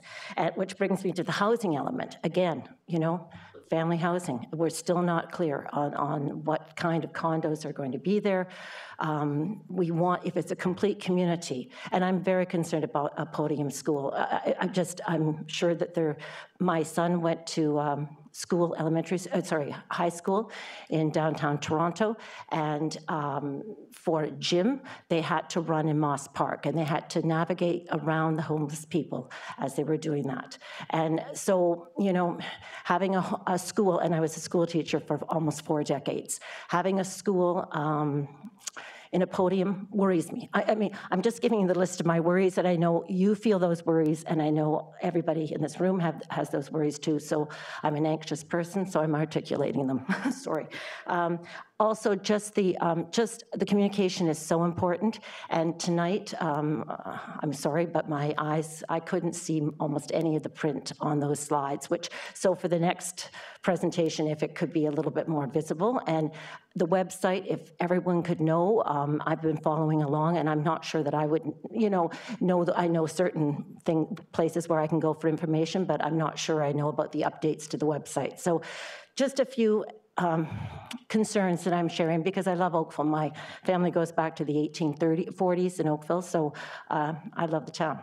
And I want this to be right because it's going to affect the whole town. It's not just Midtown. It has to integrate with the whole of Oakville. So thank you very much. Sorry. Thank you. Councillor Gidding has a question for you. Yes. Yes, Dave, sorry. Thank you for coming out, Ms. Murphy.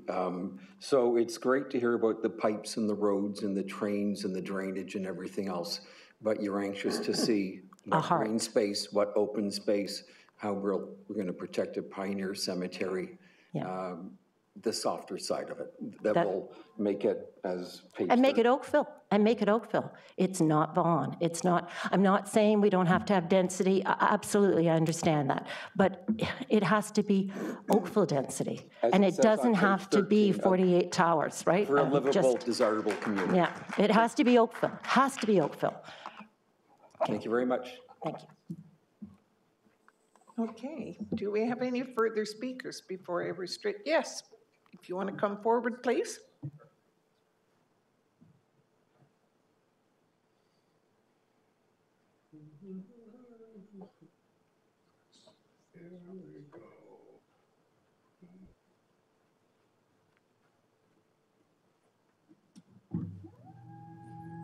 Amazing, eh?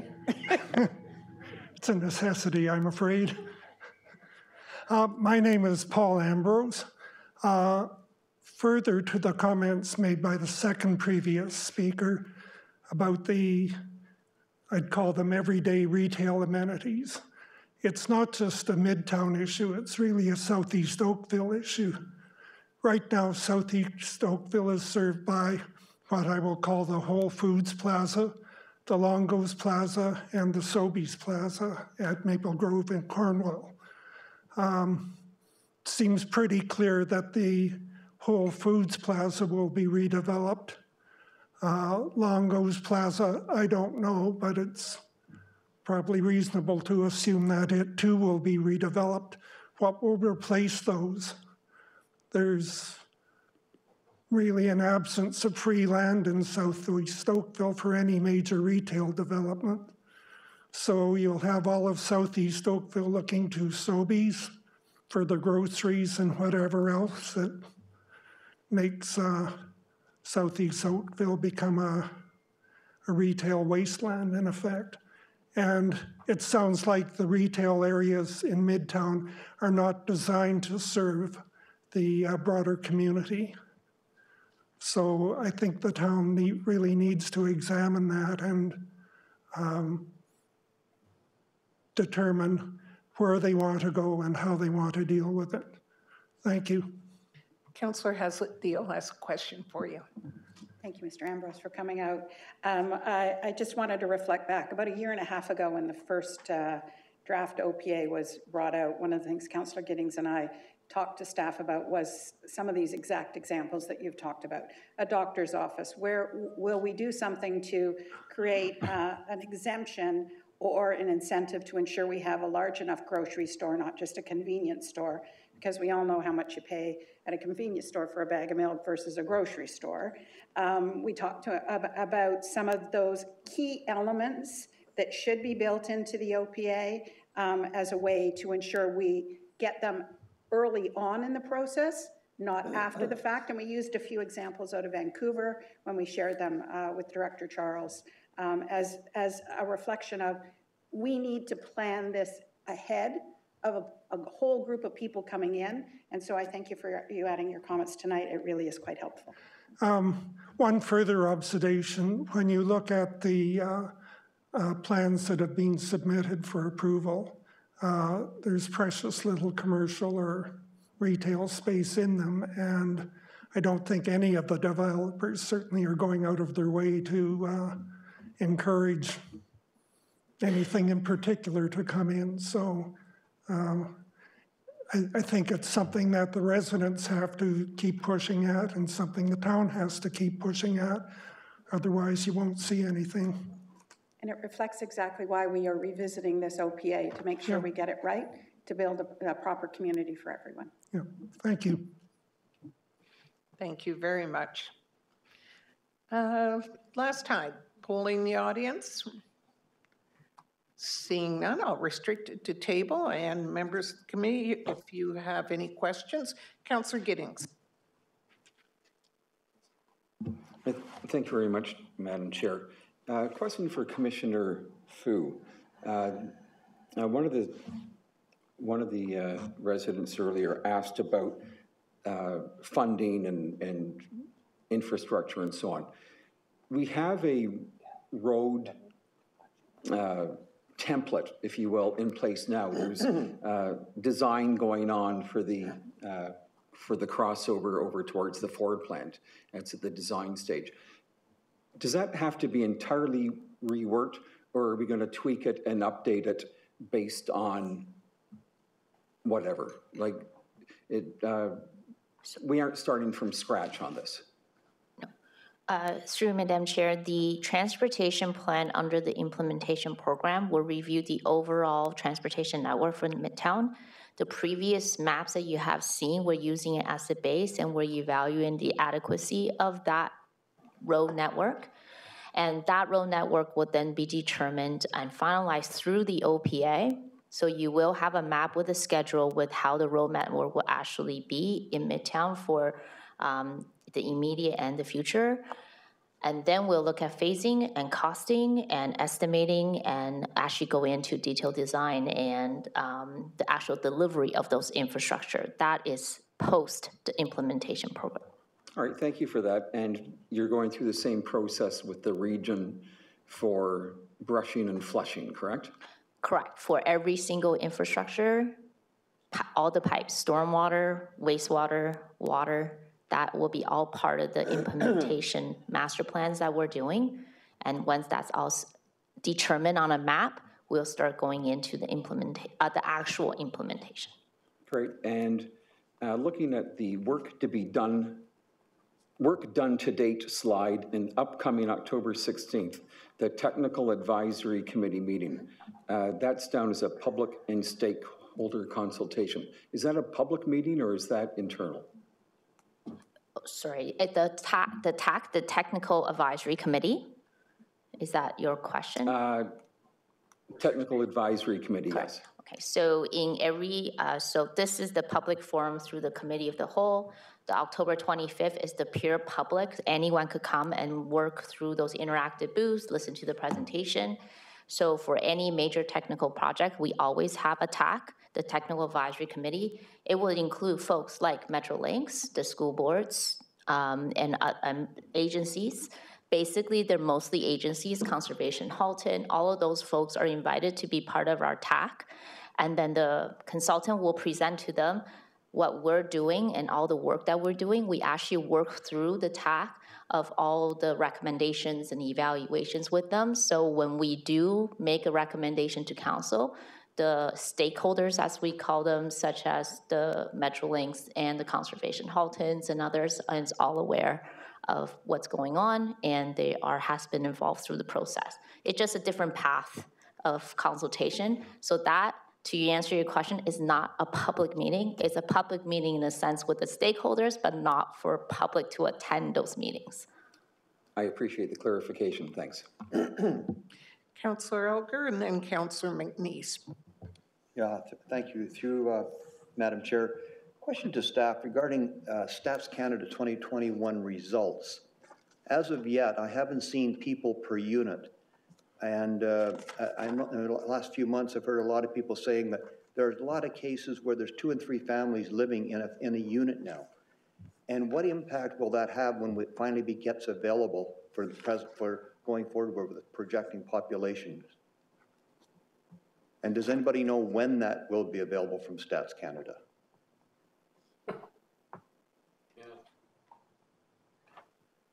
I'm wondering if Gabe has the more detailed information about the release of information and how PPUs will be calculated going forward. Right now, we use the census information. It's in the DC update, but I'll pass it over to Gabe. Thanks, Neil. Through you, Madam Chair. The 2021 Stats Canada information hasn't been disseminated to that degree yet, where we've been able to pull that information. When we've done that before, that was done with our consultant Watson Economics through the DC background work.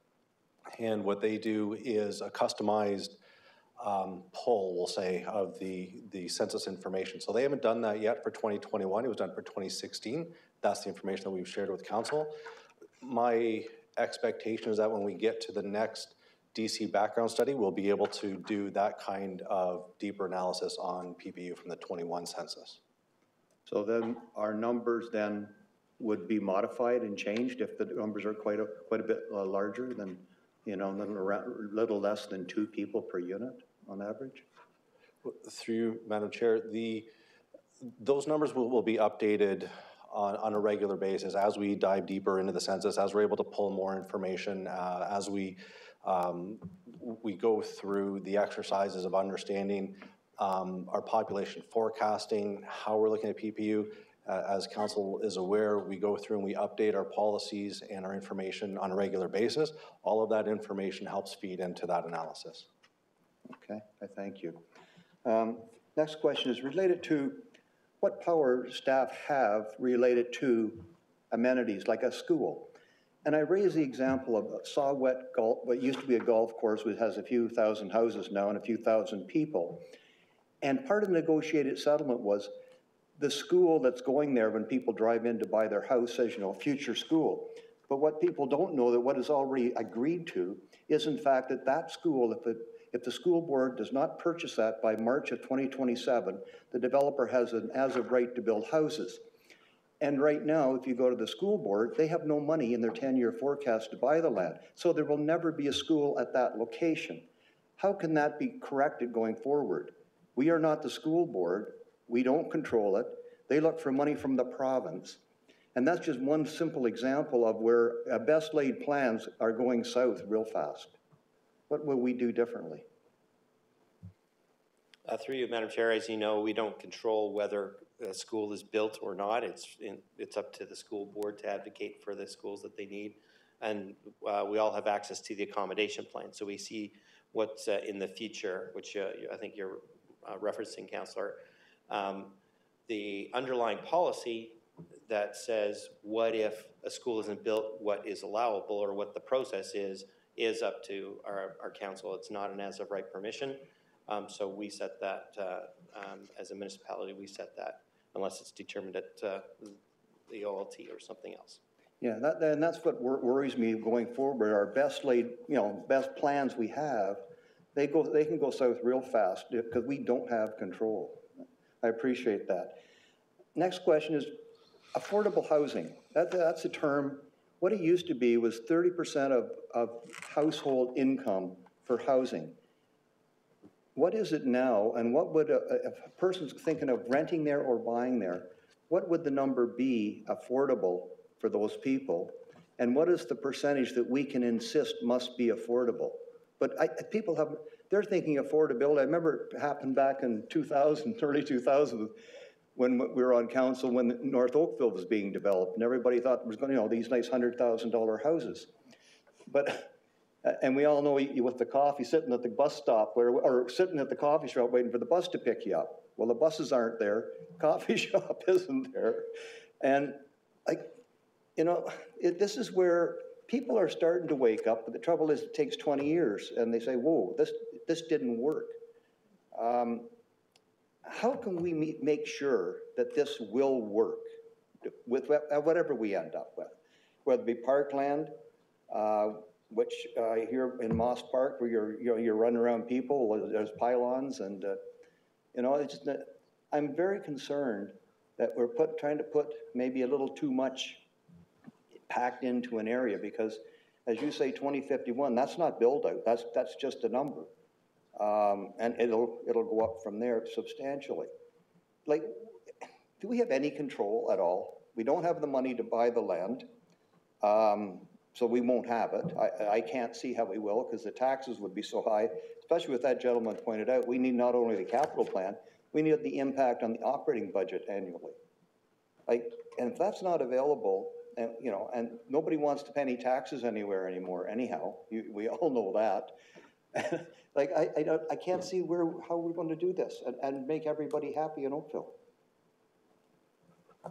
Through you, Madam Chair, and you asked me a few questions there. Questions about affordability.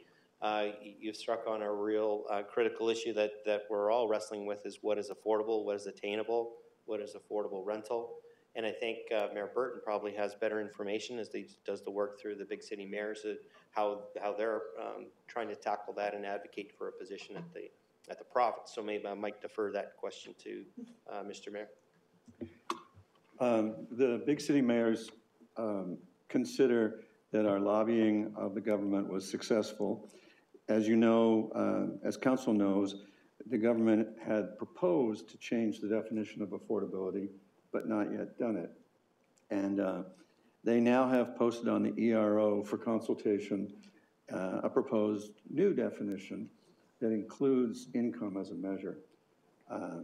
I've resent the link to that ERO posting to every member of council a second ago, so that everybody can read that and see the change.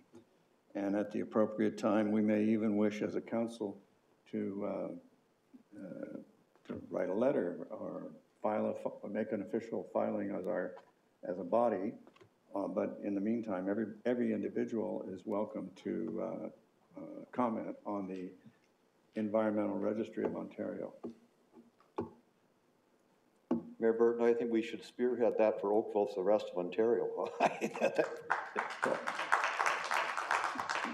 I'm a dedicated Oakville is the best kind of guy, but I want to stress that the 29 municipalities of 100,000 and more did this in unity, and that may be why we got a good result.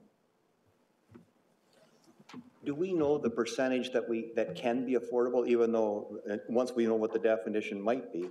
But what is the minimum percentage we can demand when anybody builds anything in condos and apartments?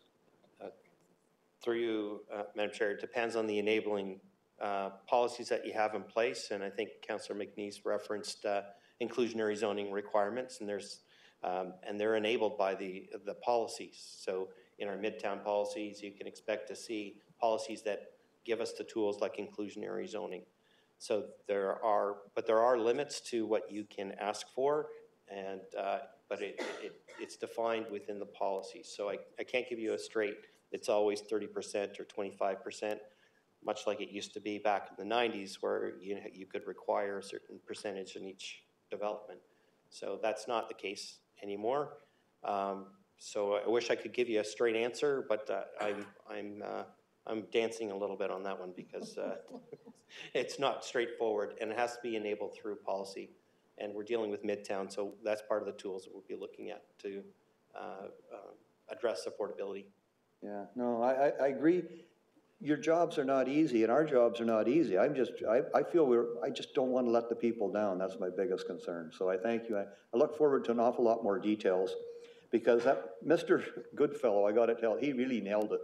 He did a heck of a good job of pointing out what we should be getting. I thank you. Councillor McNeese. Through you, Madam Chair. I just want to highlight what a few the recent delegates spoke to, Mr. Ambrose and Ms. Sinelli, just about how do we use some of our planning tools or get some assurances that we can create this complete community that people are talking about. So I've been following along with Burlington's process, and they've done some research into what are some of the innovative planning tools that can be used and implementation strategies, and they're looking at things like protected MTSAs, inclusionary zoning, but also the community planning permit system that I'm sort of always advocating for, and they're supposed to release their bylaw this week that would apply to MTSAs. So I don't want that to kind of go, I don't want us to lose the opportunity to look at that as a tool for implementing. To me, it's sort of right-sized for something like this. The way Burlington's looking at it is a tool to aid in the acquisition of infrastructure that can be both physical and community infrastructure, can also include parkland. And the exchange that is made with the development community is for a more streamlined and transparent approval processes. So, so I think there's tools out there that we could be exploring further, and I think it's better to look at them up front and have some community dialogue. We also need to get the development community on board with it as well. And there's further things like, you know, we're going to have some land with roadways. Some places you're looking at land swaps. The more we can get involved in this, I think the better, to create sort of this master plan community where we can ensure some of the key pieces of a complete community are in place. So I ask that for the next meeting, if we can, you know, I think we'll have potentially a best practice or a process happening with our neighbors if we can take a close look at that as a tool for implementing what our community wants to see here. I think I'll end it with that. Thank you. Councillor Haslett-Thea. Thank you, through you, Chair Dudek. A few questions and then a few comments. So off the top, there was a chart that showed Midtown compared to downtown and Bloor. And those of you that know me, I'm a bit of a stickler for clarity. And it talks about Midtown being a significant landmass and shows that comparator. And I just want to call out that I do not think that that's a fair comparison at all. We are 43 hectares of developable land. I used to work on Bloor Street running a fairly successful restaurant years ago. I know that area quite well. I watched it grow over the years. It is not comparable to Midtown and to the challenges we face in how we would grow it. So I just ask that we look for real comparators. And that we watch the language, because when we tell people it's a significant amount of land, we're leaning to perhaps persuading them that it can take more and more. And I'm looking for the consultants to help us understand what is the appropriate level of population for 43 hectares of land with the amenities that are required to make it a complete community. I recognize that Pickering was quite successful, though I would say I would like you to find out for us, if you can, if they are homeowners or investors that bought in the Pickering building. And I also give hats off to Pickering because a level of green space seems to be been made a priority. I'm really was great to see that you put the community energy plan in the presentation today, and that you talk about a next step being putting a policy into the OPA. That's exciting, both for the next generation and all of us finding a way to make that happen, and what kind of language will ensure it can be funded through the developers. That would be appreciated. There was some comments around the concept that you put up, but you didn't really make it clear. Is that concept showing us 30,000 people and 17,268 jobs? Is that what that concept image is showing? It said 30.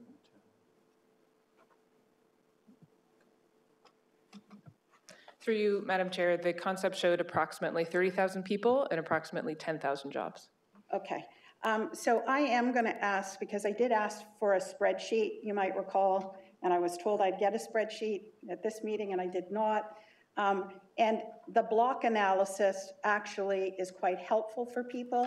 So Jill, is it possible for you to put it up on the screen? Okay.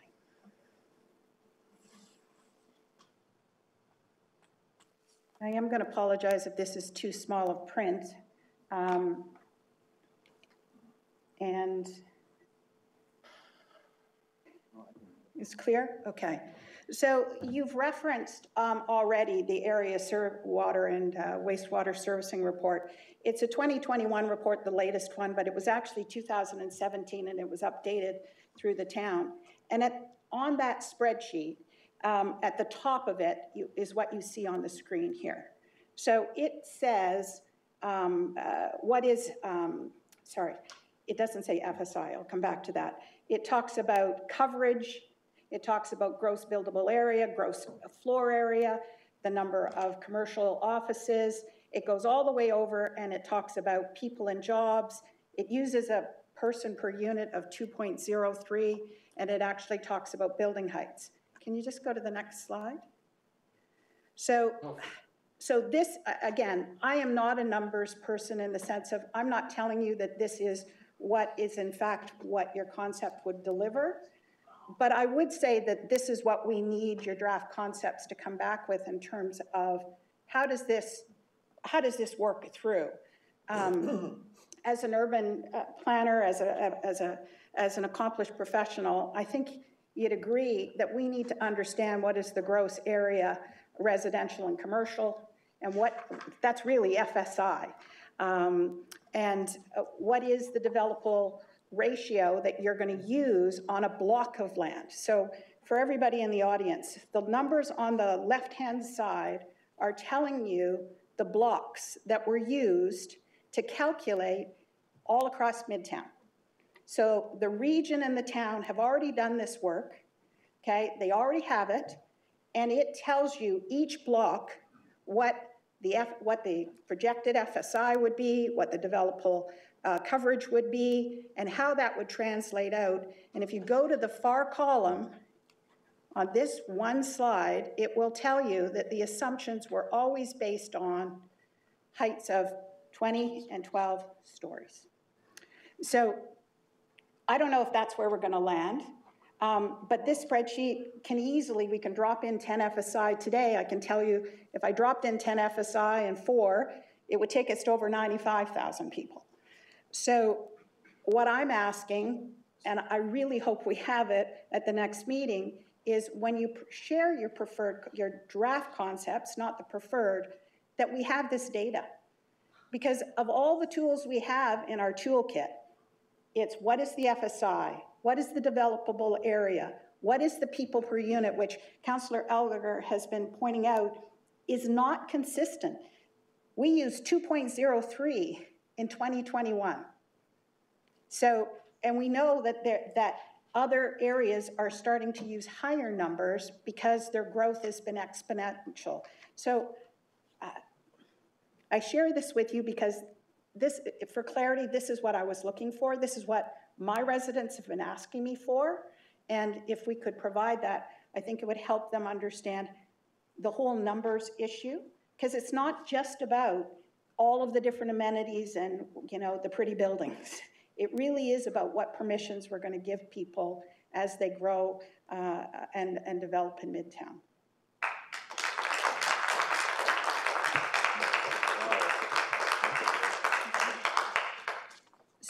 So my other question then is just around one of my colleagues, and forgive me, I'm not sure which one sent it, because people send me a lot of things lately, that Vaughan had a report in April 11th, 2023, and they call out significant concerns about the provision of social infrastructure necessary to support a complete community. They specifically talk about parklands, schools, community services, facilities, has not kept up with the pace with residential population generated by new developments. In fact, their density is 1.6 times greater than what they projected. So why I'm so passionate about this is because, as Mayor Burton said earlier, in Oakville, we take pride in doing things right. We want to get it right. And so, to me, we would be foolish not to learn from Vaughan in the sense that they clearly underestimated what their permissions allowed. And they've allowed growth to be exponentially more than what they currently have in place and have a risk of not being able to afford providing some of the others. So if you don't have a copy of the report, one of my council colleagues was kind enough to send it to me, and I'd be willing to share it and add it to the appendix if you'd like. I do think it calls out why it's so important that we get into the detail. And I do thank people for being, it's hard for them to stand up sometimes and say what's on their mind, but the devil is in the detail. And it's time we get to the detail. And we can get to a great place, and none of us want to be responsible for holding back the development of Midtown. We had aimed for a December timeline. So if there is anything we can do from a resourcing perspective to not miss a window, obviously getting it right is first and foremost, but we're running the clock pretty tight, and anything the consortium can do to kick it up a notch, I'd appreciate it. Thank you. Thank you, Councillor. Are there any further questions, comments?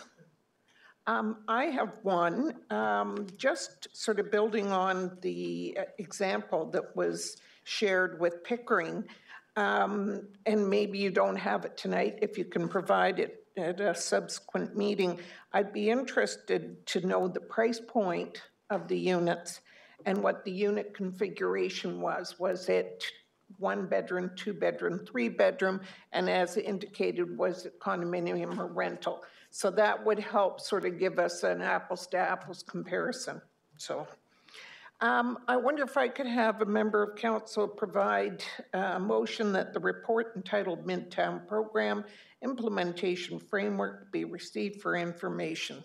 Councillor McNeese, all those in favor? That's carried. And we have no confidential items, and we are adjourned. And I would like to just once again thank members of the public for coming out, and those who are joining us online for sharing their time and their gift of information regarding your views, concerns, biggest concerns. So thank you for coming out.